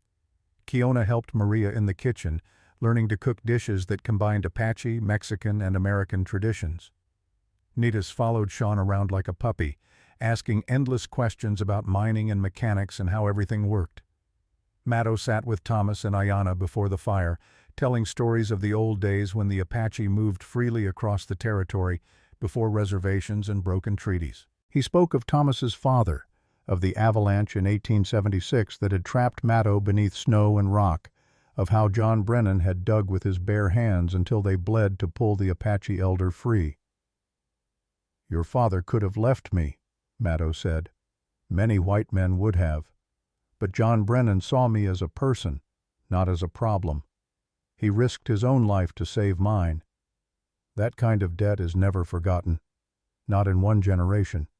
Not in 10. As Mato spoke, Ayanna watched Thomas's face. She saw grief there, for the father he had lost too young, but also pride and determination. The legacy John Brennan had built was not just Silver Creek Mine or the wealth it produced. It was this web of relationships, of honor kept and respect earned. That was worth fighting for. On January 23rd, another ally arrived. This time it was a telegram from Edwin Harrison, their lawyer in Phoenix. He had reviewed the evidence they sent him and believed they had a strong case. But he warned them that Nathaniel Crow had hired Calvin Dalton, the most expensive and ruthless lawyer in the territory. Dalton had a reputation for winning cases through any means necessary, legal or otherwise. "We need more than evidence," Harrison's telegram concluded. "We need public opinion on our side. If we can show that Silver Creek benefits the community, that you treat workers fairly regardless of race, it will be harder for Crow to paint you as an exploiter." That gave Ayanna an idea. "Thomas," she said, "how many of our workers would be willing to come to Phoenix, to testify about conditions here, about fair wages and treatment?" Thomas considered. "Most of them, I think. But it would mean closing the mine for several days. That is expensive." "It is more expensive to lose everything," Ayanna countered. "We need to show the court that Silver Creek is not just a mine, it is a community, a place where different people work together successfully. That is rare in Arizona. The judge needs to see it." Sean agreed. "The men respect you, boss, and after what happened with Diego, they understand the stakes. If we ask them to come, to stand with us, I think they will." So it was decided. Sean would organize a caravan. Workers who chose to come would travel to Phoenix, testify if needed, and return with full pay for their time. It was a risk. Some might refuse, some might resent being asked. But Thomas had built Silver Creek on a foundation of fair treatment. Now it was time to see if that foundation would hold. To everyone's surprise, when Sean announced the plan, every single worker volunteered. Even Jake Morrison, who had been hostile to Ayanna, stepped forward. "I have not always been fair to Mrs. Brennan," he said gruffly, "but I know a fair boss when I work for one, and I know that if Crow takes this place, we will all be out of work or working under conditions 10 times worse. I will come." Carlos, the Mexican worker who had spoken kindly to Ayanna after her confrontation with Jake, organized the others. They would bring their best clothes, practice their testimony, and present themselves as professional, hard-working men who knew the difference between a good employer and a predator. On January 28th, the caravan departed Silver Creek. 3 wagons carried 12 workers: Sean, Matto, Thomas, and Ayanna. Kiona and Nitus stayed behind with Maria and 3 workers who would guard the property. The journey would take 4 days on winter roads. They needed to arrive in Phoenix on February 1st, giving them 1 day to rest before the trial began on February 2nd. The roads were treacherous. Ice and snow slowed their progress. But the men worked together, pushing wagons through drifts, helping horses navigate icy slopes. Ayanna watched them, these men from different countries and cultures, cooperating without hesitation. This was what Silver Creek had built. This was what Nathaniel Crow threatened. On the 3rd day out, as they crested a ridge and began the descent toward warmer, lower country, they were attacked again. This time it was not a small ambush. 8 men on horseback came charging up the road, guns drawn, but they had not counted on the caravan being ready. Thomas had prepared for this possibility. Every man was armed. Every wagon had rifles within easy reach. And Ayanna, sitting beside Thomas on the lead wagon, had her Colt Peacemaker loaded and ready. "Defensive positions," Thomas called. The wagons pulled into a tight circle. Men took cover behind wheels and cargo. The attackers, seeing their targets prepared, slowed their charge. That moment of hesitation was fatal to their plan. Thomas did not wait for them to regroup. He stood up, rifle to his shoulder, and fired once. The shot cracked through the cold air. The lead attacker's horse reared, not hit, but startled. The rider fell, landing hard in the snow. "Next shot hits meat, not air," Thomas shouted. "Who wants to die for Nathaniel Crow's money?" The attackers looked at each other. They had expected easy targets, scared travelers who would surrender quickly. Instead, they faced a fortified position with experienced men who clearly knew how to fight. It was not worth the risk. They turned and fled, leaving their companion scrambling to catch his horse and follow. The entire confrontation lasted less than 2 minutes. No one on either side was seriously hurt, but the message was clear. Crow was desperate enough to resort to violence, and Thomas was prepared enough to meet violence with overwhelming force. "Everyone all right?" Sean called out, moving between the wagons to check on the men. Shaken heads, some nervous laughter, but no injuries. Carlos looked at Ayanna with new respect. "Señora, you did not even flinch when they charged." "I have faced worse," Ayanna said simply, and it was true.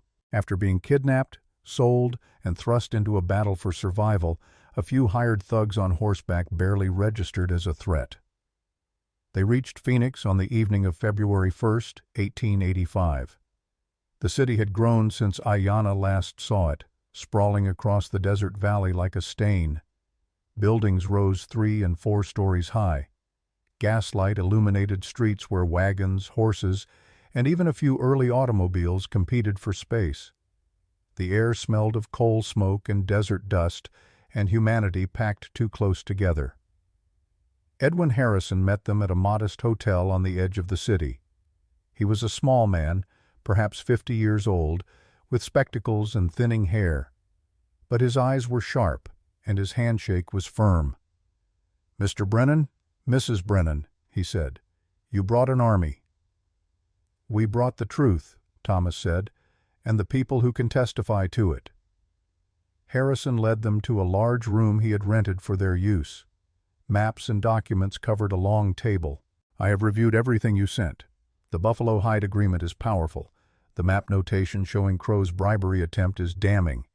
And if Mato Watakpe can testify credibly, we have a strong case." He paused. "But I must warn you. Calvin Dalton will attack Mrs. Brennan's credibility. He will argue that as an Apache, she cannot be trusted. He will try to make the jury see this case as white civilization versus savage natives." "Then we make sure they see the truth instead," Ayanna said, "that this is about justice versus greed, about a man who keeps his promises versus a man who breaks them." That night, unable to sleep, Ayanna stood on the hotel's small balcony, looking out over Phoenix. Somewhere in this city, Nathaniel Crow slept in a mansion, confident of his victory. He had money, connections, the best lawyer in the territory. He thought he had already won. Thomas joined her on the balcony, wrapping a blanket around her shoulders against the desert night's surprising cold. "Nervous?" he asked. "Terrified," Ayanna admitted, "but also ready. For the first time in my life I am not running from a fight. I am walking into it willingly, because it is the right fight." "You do not have to testify," Thomas said gently. "Harrison can present the evidence without putting you on the stand. Dalton will tear into you. He will say terrible things." "Let him," Ayanna said. "Words cannot hurt me anymore. I have been called squaw, savage, property. I have been tied in a cabin and sold like an animal. If Calvin Dalton thinks he can break me with insults, he does not know what the Apache teach their daughters about endurance." Thomas smiled in the darkness. "I am glad you are on my side." "We are on the same side," Ayanna corrected. "That is what partnership means." The next morning dawned clear and cold. The courthouse was a large adobe building in the center of Phoenix, its wooden doors carved with the scales of justice. By 9 in the morning a crowd had gathered outside. Word of the trial had spread. A white mine owner married to an Apache woman, facing off against one of the territory's richest men. It was the kind of scandal that drew spectators like buzzards to carrion. Thomas, Ayanna, and their group entered through the front doors, refusing to skulk or hide. They walked with heads high, a diverse company of people united by a common cause. Inside, the courtroom was already half full. Wealthy merchants and their wives occupied the front rows, dressed in expensive clothes and dripping with jewelry. Workers and laborers filled the back, standing room only. At the plaintiff's table sat Nathaniel Crow, looking every inch the prosperous businessman in his tailored suit and gold watch chain. Beside him sat Calvin Dalton, a tall man with silver hair and cold eyes. They looked supremely confident. At the defense table, Thomas, Ayanna, and Edwin Harrison took their seats. Behind them, Sean and the Silver Creek workers filled the front rows of the public gallery. Mato-Watakpe sat among them, still and dignified in traditional Apache dress, a living bridge between past and present. The bailiff called the court to order. Judge Ezra Parker entered, a man of perhaps 60 with iron-gray hair and a stern face. He took his seat at the bench, surveyed the packed courtroom, and banged his gavel once. "This court is now in session," Parker said. His voice carried absolute authority. "The case before us today is Nathaniel Crow versus Thomas Brennan regarding ownership and mining rights of Silver Creek Valley. Mr. Dalton, you may present your opening statement." Calvin Dalton stood, buttoned his jacket, and approached the jury box. The 12 men sitting there represented a cross-section of Phoenix society. Merchants, a banker, a hotel owner, a feed store operator, all white, all property owners, exactly the audience Dalton wanted. "Gentlemen," Dalton began, his voice smooth as oil, "this is a simple case. The defendant, Thomas Brennan, is operating a mining operation on land that rightfully belongs to the Apache people. He knows this. That is why he married an Apache woman. He thought marriage would give him legal cover for his theft." Dalton gestured toward Ayanna. "That woman sitting at the defense table is not a wife. She is a tool, a means to an end. Mr. Brennan bought her just as surely as he would buy a mule or a wagon. And now he parades her before this court, hoping you will believe his lies about permission and agreements." Ayanna felt rage build in her chest, but she kept her face neutral. Beside her, Thomas's hand found hers under the table, squeezing gently. "We expected this," his touch said. "Let him talk. We will have our turn." Dalton continued for 20 minutes, painting Thomas as a con man and Ayanna as either a dupe or a co-conspirator. He promised to prove that the land claim was fraudulent, that the mine sat on reservation property, and that justice demanded Nathaniel Crow be awarded both compensation and control of the illegal operation. When Dalton sat down, Judge Parker looked at Edwin Harrison. "Your opening statement, counselor." Harrison stood. He was not an imposing figure like Dalton. He did not have a silver tongue or theatrical presence, but what he had was sincerity, and sometimes that mattered more. "Your Honor, gentlemen of the jury," Harrison began, "Mr. Dalton has told you a story, a fiction. Now let me tell you the truth. Thomas Brennan's father legally claimed Silver Creek Valley in 1869, before the current reservation boundaries were drawn. He received written permission from Apache leaders. He built a successful mining operation based on fair treatment of workers and respect for the land. When he died, his son inherited both the mine and the responsibility that came with it." Harrison gestured to where Mato-Watakpe sat. "That man is Mato-Watakpe, an Apache elder whose life was saved by John Brennan. He will testify to the original agreement. We have the document itself, written in the Apache way, on buffalo hide. We have maps showing that Silver Creek never fell within reservation boundaries, and we have something Mr. Crow's money cannot buy. We have the truth." The battle was joined. The opening statement set the stage. Now would come days of testimony, examination, and cross-examination, the slow, grinding machinery of justice.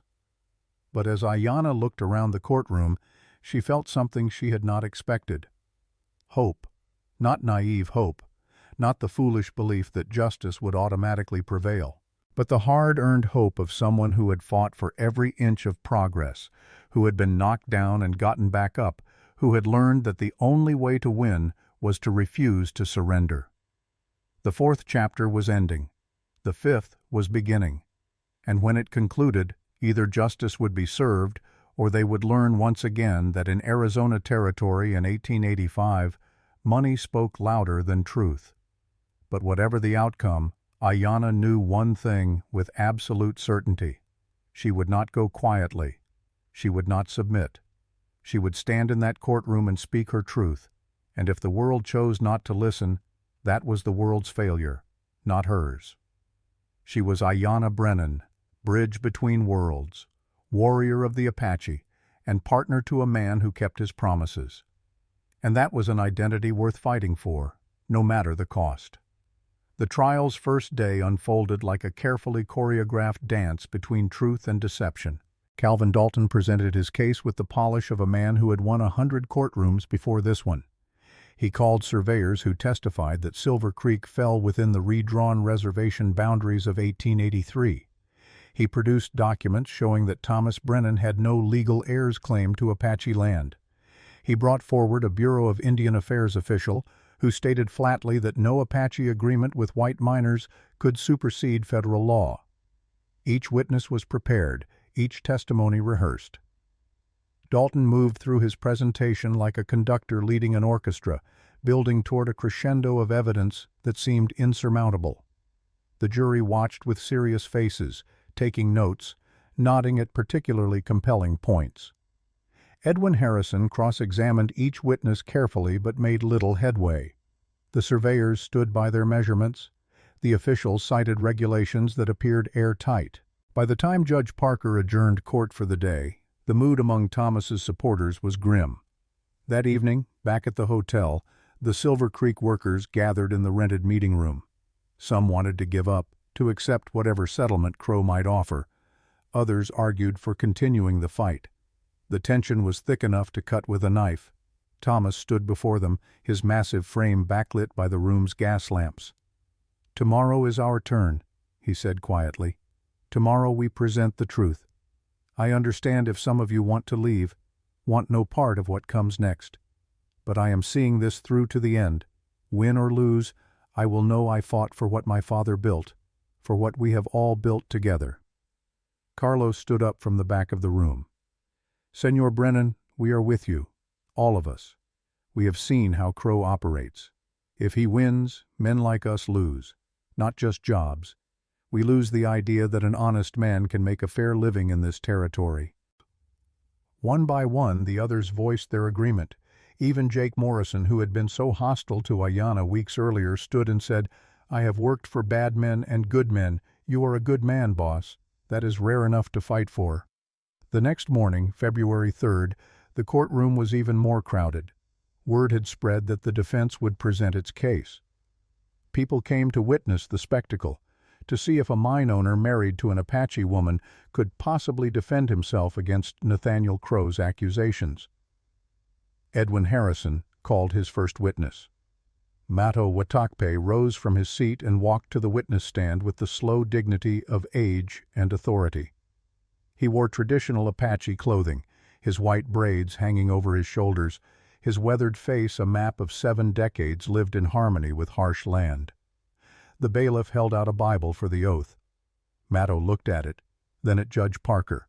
He spoke in Apache, and Ayanna translated from her seat. "He says he will swear on his honor as an Apache elder, which is worth more than any book." The courtroom erupted in murmurs. Dalton shot to his feet.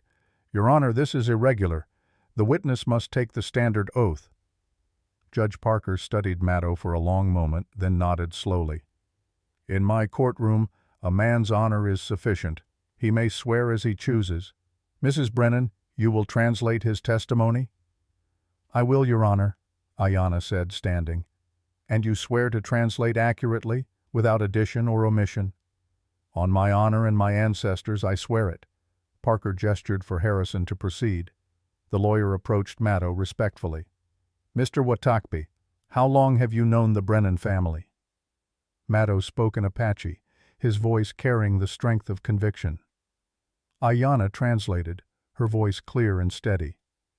"I met John Brennan in the spring of 1869, when he came to our territory seeking permission to search for silver. He spoke through interpreters. He asked properly, according to our customs. He offered fair payment and promised to respect sacred ground." "And did the Apache leaders give permission?"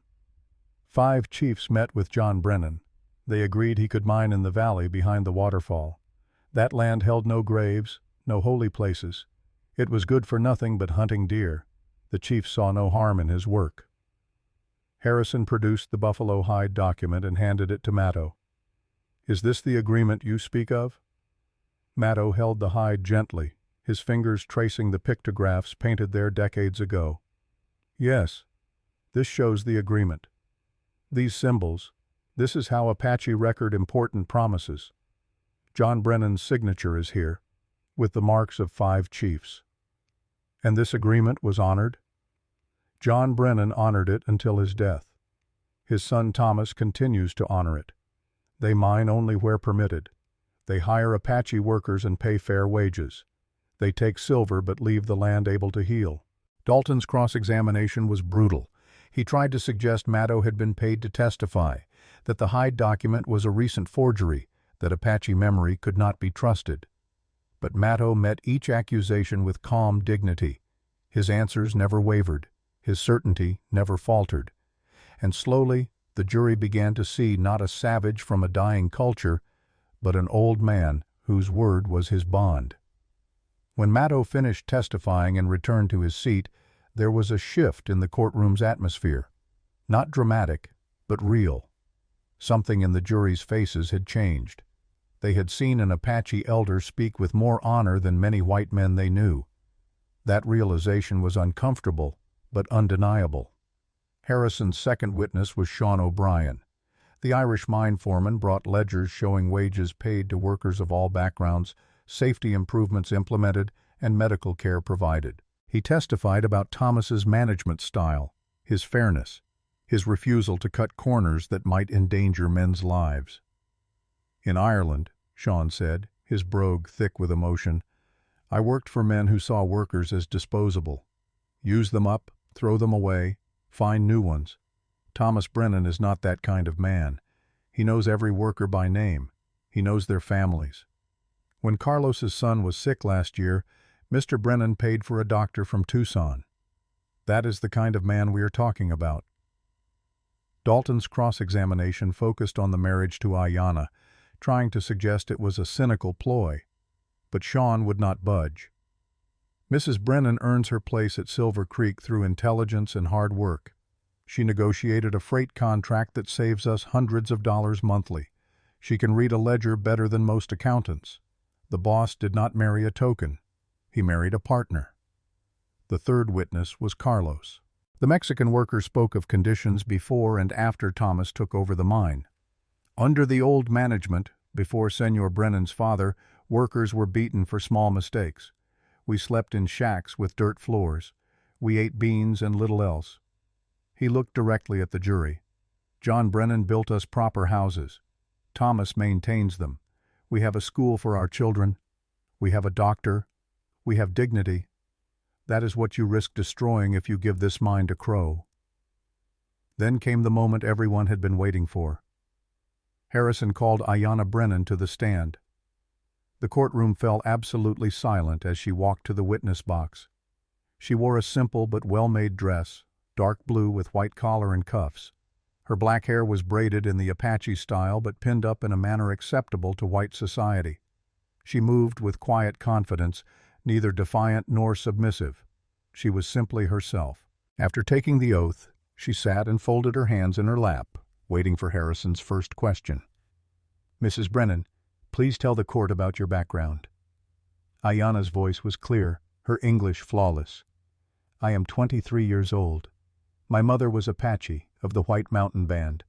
My father was Mexican, a trader who married my mother according to Apache custom. I was raised speaking Apache, Spanish, and English. A Catholic missionary named Father Miguel taught me to read and write when I was 7. What were your circumstances before you married Thomas Brennan? I lived near Fort Apache with my younger brother and sister. Our parents were dead. I worked as a translator, weaver, and laundress to support my family. In December of last year, I was kidnapped by slavers and held for 3 days. How did you meet the defendant? Thomas Brennan paid $200 to free me from the men who had taken me. He offered me a choice. I could go free with no obligation, or I could marry him and come to Silver Creek. He needed a partner who understood multiple cultures, who could negotiate with Apache and Mexican workers. I needed safety for myself and my siblings. It was a business arrangement that became a partnership. Harrison nodded. Are you being coerced to testify today? No. I testify freely because I have seen how Thomas Brennan operates. He keeps his promises. He treats people with respect regardless of their background. He has given me and my family opportunities we could never have had otherwise. But more than that, he has given us dignity." Now came Dalton's cross-examination. The lawyer approached with a predatory smile, like a wolf circling injured prey. "Mrs. Brennan, you claim this marriage is a partnership. But is it not true that you were purchased, like property?" "I was freed from captivity," Ayanna said evenly. "There is a difference between buying someone's freedom and buying a person." "A convenient distinction. Tell me, do you love your husband?" Harrison objected. "Relevance, Your Honor?" "I will allow it," Judge Parker said. "The witness may answer." Ayanna met Dalton's eyes without flinching. "I respect him deeply. I trust him with my life and the lives of those I love. Love, as you romanticize it in your novels and poems, was not our foundation. But I have discovered something you may not understand. That respect and trust, forged in fire and tested by hardship, create bonds stronger than any infatuation. What Thomas and I have is real. It simply does not require your approval to be valid." Dalton paced before the jury box. "You expect these gentlemen to believe that a white mine owner married an Apache woman for her business skills? Is it not more likely that he married you to create false legitimacy for his land theft?" "If Thomas wanted false legitimacy," Ayanna said, her voice sharpening, "he would have married a white woman from a prominent Phoenix family. He would have gained social connections, business opportunities, acceptance in your society. Instead, he married me, which brought him nothing but suspicion and hostility from men like you. That suggests his motives were genuine." A few people in the gallery actually laughed. Dalton's face reddened. "You dare to mock this court?" "I mock no one," Ayanna said. "I simply point out the logical flaw in your argument. You claim Thomas married me for advantage. But marrying an Apache woman in Arizona Territory in 1885 provides no advantage. It provides only obstacles. Yet he chose this path. Perhaps that should tell you something about his character." Dalton tried several more approaches, attempting to rattle her, to make her lose composure. But Ayanna had faced worse than harsh questions from a lawyer. She had faced starvation, violence, captivity. Words could not break what those experiences had forged. Finally, Dalton played his ace. "Mrs. Brennan, when you worked at Fort Apache as a translator, did you ever witness corruption among the officials there?" "Yes," Ayanna said carefully, sensing a trap. "Did you report this corruption to anyone?" "No. Apache people who reported misconduct to higher authorities often found themselves punished for speaking out." "So you remained silent. You allowed corruption to continue unchecked." "I was one woman with no power, no money, no connections. Reporting misconduct would have accomplished nothing except making me a target. Yet now you expect this court to believe your testimony about land agreements and permissions? If you lacked the courage to report corruption then, how can we trust your courage to tell the truth now?" It was a clever trap, but Ayanna had learned to think several moves ahead. "The difference, Mr. Dalton, is that now I have something I did not have at Fort Apache. I have a platform. I have witnesses who will corroborate my statements. I have physical evidence, and I have something to fight for beyond mere survival. I am fighting for justice, not just for myself, but for everyone at Silver Creek.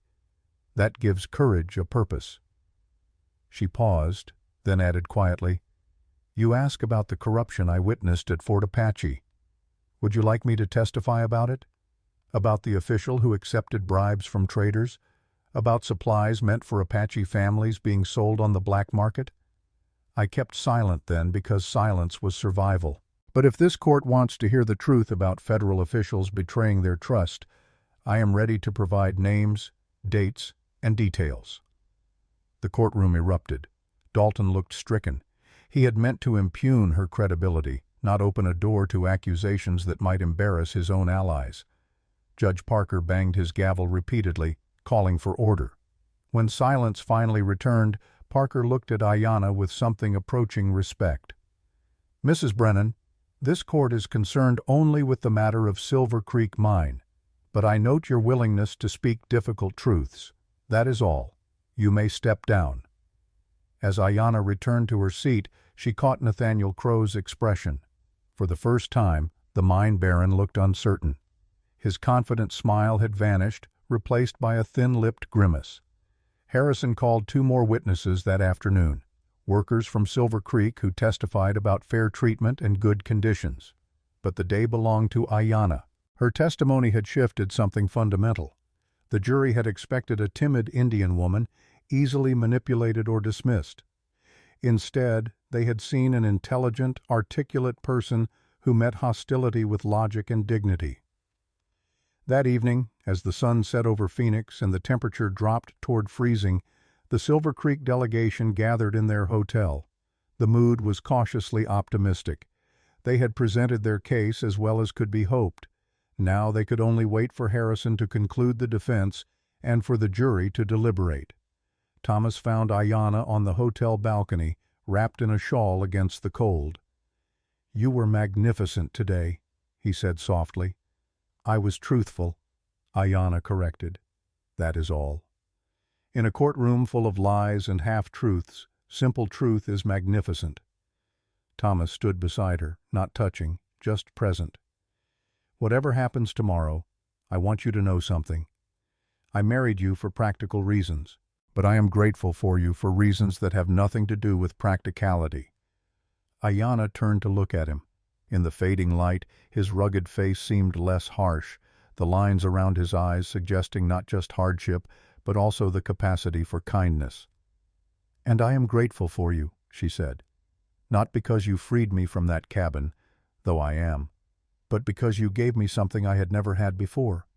The chance to be valued for who I am, not just for my usefulness or my bloodline." They stood together in comfortable silence, watching the stars emerge one by one over the desert. Tomorrow would bring the trial's conclusion. The jury would deliberate.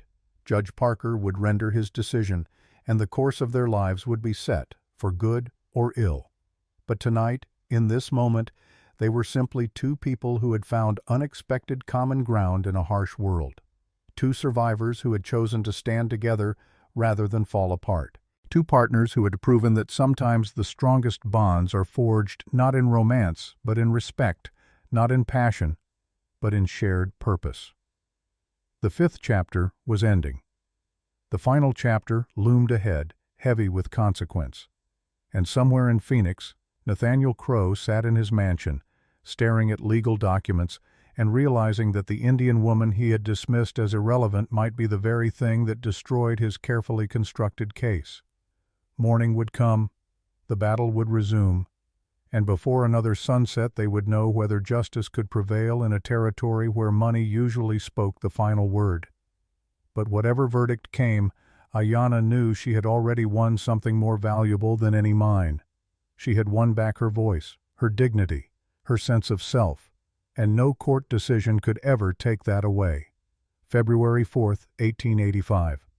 The final day of the trial dawned cold and clear. Phoenix woke to a sky washed pale blue by the winter sun, and by 8 in the morning the courthouse steps were already crowded with spectators hoping for seats. Word had spread through the territory about the Apache woman who had stood in a white man's court and refused to be diminished.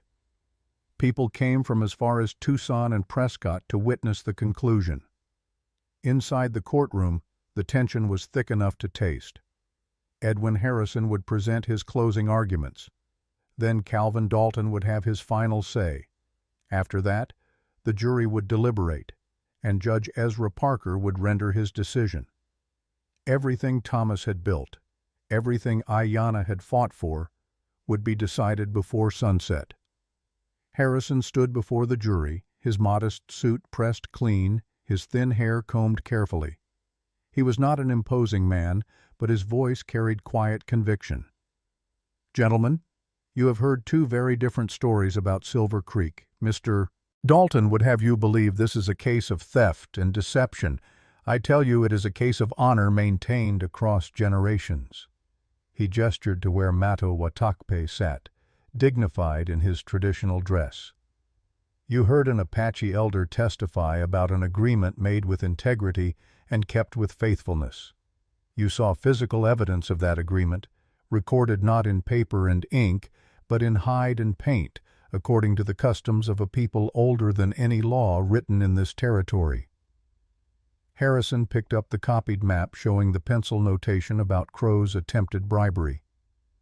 You saw evidence that Mr. Crow tried to change survey boundaries through corruption.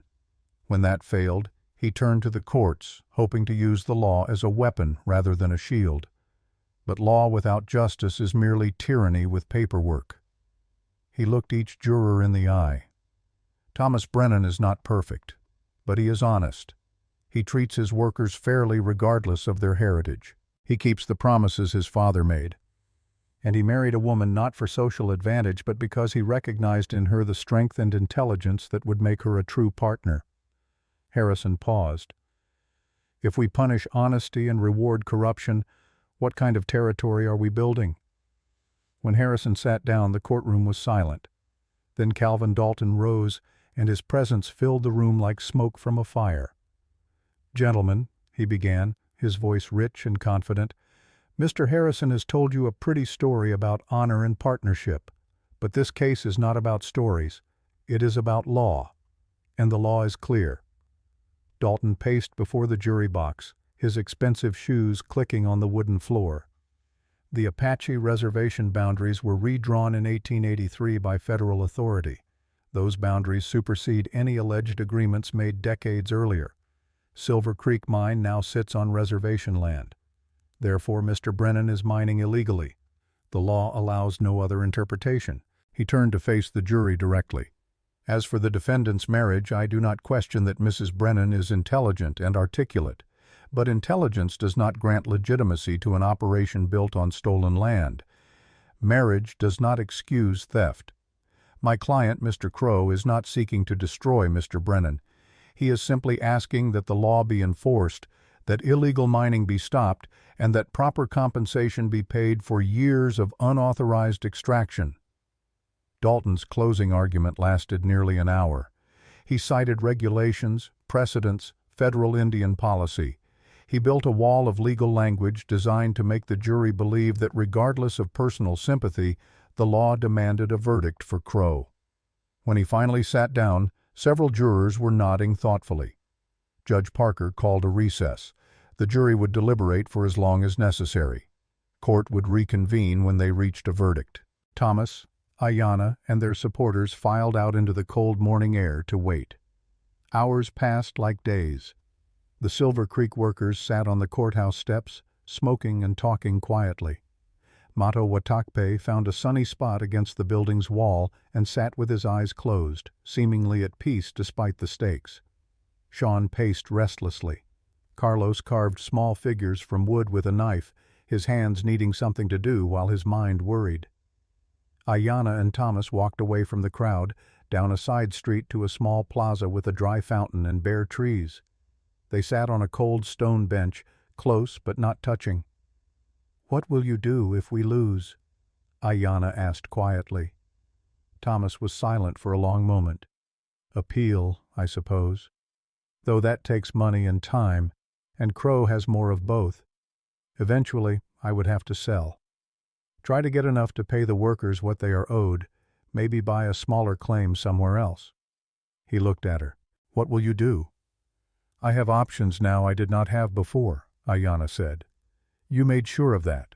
I can read and write. I understand business. I could find work as a translator or bookkeeper. I could survive." She paused. "But I do not want to just survive anymore. I want to build something. Whether here or somewhere else, I want to create a place where children like my brother and sister can grow up without being told they are worth less because of their blood." "Then we will do that," Thomas said. "Win or lose, we will do that together."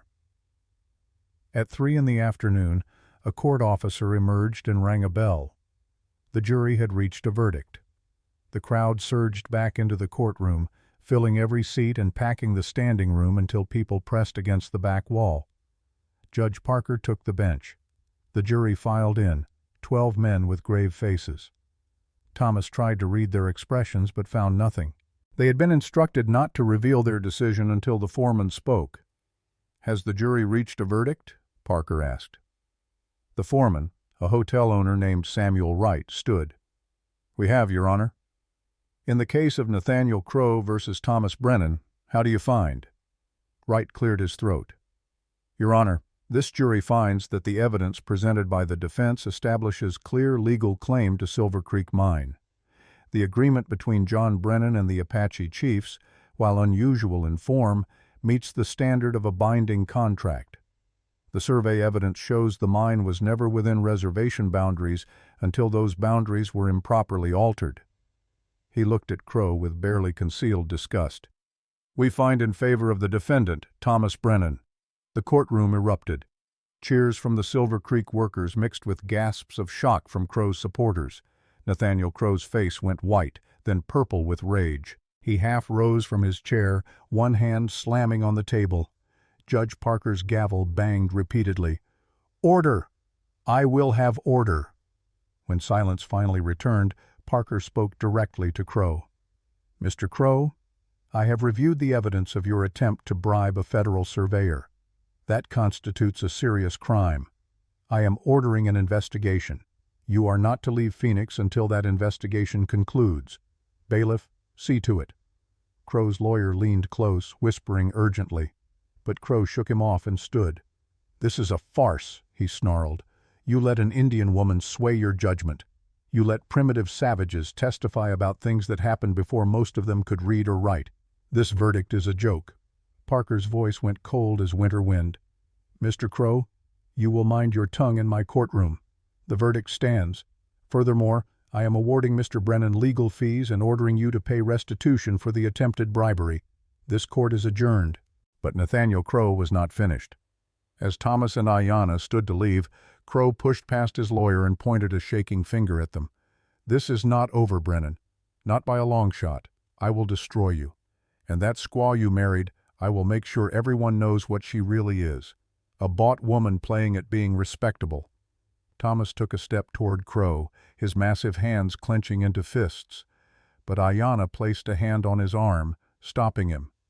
She walked past Thomas, directly up to Nathaniel Crow, and looked him in the eye. "Mr. Crow," she said, her voice carrying through the courtroom in the sudden silence, "you can call me whatever you like. You can spread whatever lies you choose. But you lost today.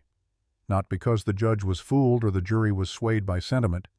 You lost because you bet everything on the idea that truth does not matter when you have enough money to bury it.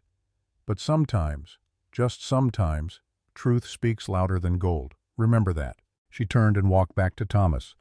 The courtroom broke into applause. Not everyone, not the wealthy supporters who had backed Crow's play. But the common people, the workers and shop owners and clerks who filled the back rows, they clapped until their hands hurt. Outside the courthouse, the celebration began. Sean lifted Ayanna off her feet in a bear hug. Carlos shook Thomas's hand so vigorously it seemed he might dislocate the man's shoulder. The workers sang Irish songs and Mexican corridos. Mato Watakpe smiled, a rare expression on his weathered face, and spoke in Apache. "The old ways and the new ways can walk together. Today proved it." But the celebration was cut short by the sound of running horses. 5 men on horseback came thundering down the street, scattering pedestrians. They reined up in front of the courthouse, and their leader, a rough-looking man with a scarred face, pointed at Thomas. "Brennan," he shouted, "Crow says you cheated. Says the trial was rigged. Says we should settle this another way." The street went silent. Thomas stepped forward, his hand moving instinctively toward the revolver at his hip. But before he could respond, the Phoenix town marshal, a lean man named Jacob Hart, emerged from the crowd. "That would be a mistake, boys," Hart said, his own gun already drawn and pointed at the riders. "I just watched a jury reach a legal verdict. Anyone who tries to overturn that verdict with violence will answer to me." He looked at the lead rider. "And in case you are counting, I have 5 deputies in this crowd. You want to try your luck against 6 guns?" The riders looked around and saw deputies materializing from the crowd, each with a weapon ready. The scarred leader spat on the ground. "Crow will not forget this." "Neither will I," Marshal Hart said. "Now get out of my town before I arrest the lot of you for disturbing the peace." The riders wheeled their horses and galloped away. Hart holstered his gun and walked over to Thomas. "Mr. Brennan, I suggest you leave Phoenix tonight. Get back to your mine while Crow is still under court order. Once that investigation finishes, he will be free to move, and I cannot guarantee your safety." Thomas nodded. "We were planning to leave immediately, Marshal. Thank you for your intervention." Hart looked at Ayanna. "Ma'am, what you did in that courtroom took courage. Not many people stand up to Nathaniel Crow. Fewer still make him look small. You made him look very small today." They departed Phoenix at sunset. The sky burned orange and red, painting the desert in colors that made it look like a different planet. 3 wagons carried the Silver Creek workers, Matowatakpe, Sean, Thomas, and Ayanna. They traveled through the night, wanting distance between themselves and any revenge Crow might attempt. But 20 miles outside Phoenix, on a lonely stretch of road where the desert met the first foothills, they were ambushed one final time. 8 riders emerged from behind rock formations, guns drawn. These were not amateurs or half-committed thugs. These were professional killers, hired for one purpose. The lead rider called out, "Brennan, step down from the wagon. Make this easy. The rest of you can live." Thomas looked at Ayanna, at Sean, at the workers who had stood with him. "Stay in the wagons," he said quietly. Then he climbed down, his movements slow and deliberate. "Thomas, no," Ayanna said, but he shook his head. "I will not let them hurt you," he said. Then he walked forward, alone, toward 8 armed men. The lead rider grinned. "Smart choice, Brennan. Crow sends his regards. Says to tell you that courts do not matter when there is no one left to contest a claim." But as the rider raised his gun, a shot rang out. Not from the wagons. From the rocks to the left of the road. The rider jerked and fell from his horse. More shots followed, a disciplined volley from multiple positions. 3 more riders fell in quick succession. The remaining 4 attackers wheeled their horses, trying to identify their assailants. But they never got the chance. From the rocks emerged a dozen Apache warriors, led by a young man Ayanna recognized. He was Mato's grandson, a skilled hunter and fighter named Swift Arrow. Swift Arrow spoke in Apache. "The elder sent word. He said the man who saved his grandfather might need saving himself. We have been following since Phoenix." The 4 surviving riders fled into the night. The Apache warriors vanished back into the rocks as quickly as they had appeared, ghosts protecting those they had deemed worthy of protection. Thomas stood in the road, trembling slightly from adrenaline. Ayanna jumped from the wagon and ran to him. This time, she did embrace him, holding tight to this man who had been willing to sacrifice himself to keep others safe. "You foolish, brave, impossible man," she whispered against his chest. "I learned from the best," Thomas said, his arms closing around her. They reached Silver Creek 5 days later, on a morning when the sun turned the snow on the peaks to gold. Kiona and Nidus ran out to meet them, followed by Maria and the workers who had stayed behind. There was embracing and laughter and tears of relief. Before the feast, as the sun dipped toward the western peaks and painted the valley in gold, Thomas found Ayanna standing alone on the lodge's porch. She was watching Kiona teach Nidus how to skip stones across the half-frozen river, her hand resting on the silver bracelet Red Skywalker had given her. "You are quiet," Thomas said, coming to stand beside her. "I am thinking," Ayanna said, "about how close we came to losing this. All of it." Thomas was silent for a moment, then spoke the words he had been carrying since that moment on the dark road when he had walked toward 8 guns. "When I thought I might die on that road, my only regret was that I had never told you the truth. That this partnership we built, this arrangement we made, it stopped being a contract for me months ago." Ayanna turned to face him, her amber eyes searching his. "Thomas." "I love you," he said simply. not for what you bring to Silver Creek. Not because you are clever with numbers or brave in the face of danger. I love you because of who you are. The woman who throws stones at armed men, who stands in courtrooms and refuses to be diminished, who sees the best in people even when they show her their worst. He paused. I know that was not part of our agreement, but it is my truth. For a long moment, Ayanna said nothing. Then she reached up and placed her palm against his bearded cheek. Then we are well matched, Bear. Because I love you too. You gave me safety when I had none, respect when the world offered only contempt. But more than that, you gave me the chance to become who I was always meant to be. Not just a survivor, but someone who fights for what matters. They kissed as the sun set behind the mountains, a kiss that tasted of desert dust and hard-won victory and the promise of a future neither had dared imagine when they first met in that snow-covered cave. That evening, the entire community gathered in the Great Lodge. A feast had been prepared, combining Apache, Mexican, and American foods in a celebration of the diversity that made Silver Creek unique. Children played near the fire. Workers shared stories of the trial. Mato Watakpe sat in the place of honor, accepting thanks with quiet dignity.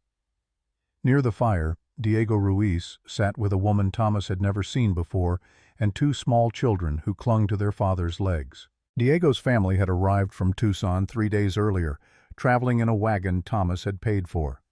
The young man no longer carried the hunted look he had worn during his confession. His debts were cleared, his family was safe, and he had proven his loyalty by feeding Crow false information until the very end, convincing the mine baron that Thomas would arrive in Phoenix defeated and unprepared. When Diego caught Thomas's eye across the room, he stood and raised his cup in silent salute. Thomas nodded back. Redemption, he had learned, was not just about forgiving mistakes. It was about giving people the tools and the chance to rebuild themselves into something better. Thomas stood before them all and raised a cup. To justice, he said simply, and to the people who fight for it when it would be easier to surrender. To partnership, Sean added, between cultures, between people who choose to see past difference to shared humanity. Ayanna stood, and the room fell silent. 1 year ago, I was gathering firewood outside Fort Apache, wondering if my brother and sister would survive the winter. Today, I stand in a warm house, surrounded by family, both blood and chosen. The world is not fair. The law is not always just. But sometimes, when good people stand together, we can carve out a small corner of fairness, a small space where justice lives. She looked at Thomas. Thank you for giving me the chance to fight. Thank you for seeing a partner where others saw only a burden. Thomas smiled. Thank you for being worth fighting beside. 1 year later, in the spring of 1886, Silver Creek had grown. A larger schoolhouse stood near the mine entrance, teaching 35 children from Apache, Mexican, and white families. A small medical clinic operated twice weekly, staffed by a German doctor who had come west seeking redemption for past failures and found purpose instead. The mine continued to produce silver, but Thomas had implemented new policies. A percentage of profits now funded community improvements. Workers earned shares in the company's success. Environmental practices ensured the land could heal and sustain future generations. Ayanna, now 24 years old and 7 months pregnant, stood on the lodge porch overlooking the valley. Her hand rested on her swollen belly, feeling the life growing there. A child who would be born into a world still full of prejudice and hardship, but also into a community that had proven change was possible. Kiona, now 15, came out to join her. The girl had grown tall and confident, working as the school's assistant teacher. "Sister," she said in Apache, using their mother's language, "what are you thinking about?" "About Mother," Ayanna said. "About everything she endured so we could survive. About how she would feel knowing we not only survived, but thrived." "She would be proud," Kiona said. "As I am proud to be your sister." Thomas emerged from the lodge carrying 2 cups of tea. He handed one to Ayanna and stood beside her, his large hand finding hers. "What are you two discussing?" "The future," Ayanna said, "and the past, and how they connect through the choices we make today." Below them in the valley, workers moved between buildings. Children played near the river. Smoke rose from chimneys, carrying the smells of dinner being prepared in a dozen different cultural traditions. It was not perfect. Conflicts still arose, prejudices still surfaced, but they were building something rare and precious. A place where different people chose daily to work together, to respect each other's differences while finding common ground. "I have been thinking," Thomas said, "when the baby comes, we should name her after your mother. If it is a boy, after my father, but also give them Apache names so they never forget where they came from." "Both worlds," Ayanna said. "Always both worlds. That is the bridge our children will walk."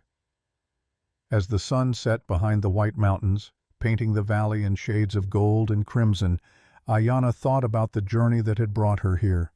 From captivity to partnership, from victim to advocate, from a woman with no voice to someone whose testimony had changed the course of justice. The bracelet Red Skywalker had given her still circled her wrist, the silver worn smooth by constant wear, a reminder that she carried the strength of her ancestors wherever she walked. And now she would pass that strength to a new generation, children who would grow up knowing they were valued not despite their mixed heritage, but because of it. Nathaniel Crow had been convicted of bribery and sentenced to 10 years in territorial prison. His empire had crumbled, his mine sold to pay legal debts and restitution. The man who had thought himself above the law learned that sometimes, rarely but beautifully, the law could still serve justice. Silver Creek became a model. Other mine owners visited, some to mock, others to learn. Slowly, very slowly, the idea spread that fair treatment and diverse workforces could actually increase productivity and profit. It would take decades for such ideas to become common. But seeds planted in 1885 would eventually grow into forests. As darkness fell and stars emerged one by one, Ayanna and Thomas remained on the porch. They did not speak. They did not need to. They had fought together, won together, and now they would build together. Not a perfect world, but a better one. Not a society free of prejudice, but a community that actively chose to overcome it. The 6th and final chapter was closing. But the story would continue. In the children learning together in the schoolhouse. In the workers earning fair wages regardless of heritage. In a woman who had been told she was worthless, proving she was invaluable. In a man who chose honor over profit and partnership over domination. Arizona Territory in 1886 was still harsh, still unjust in countless ways. But in one hidden valley behind a waterfall, in a place called Silver Creek, something different existed.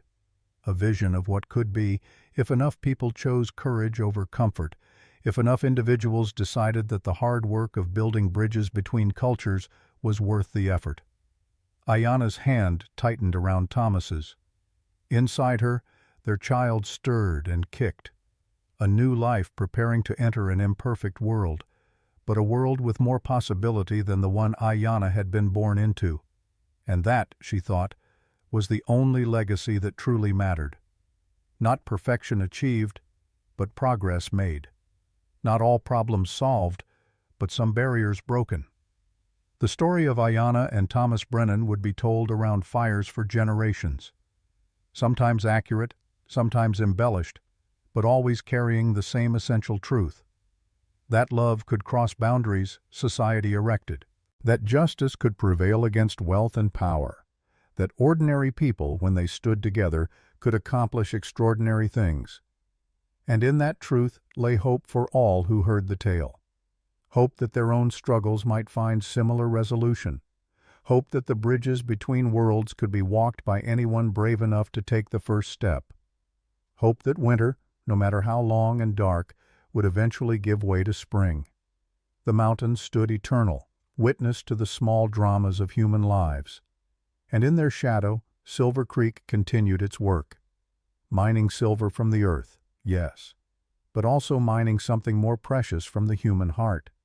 Compassion, understanding, the willingness to see past surface differences to the shared humanity beneath. That was what Ayanna and Thomas built together. Not a perfect world, but a better one.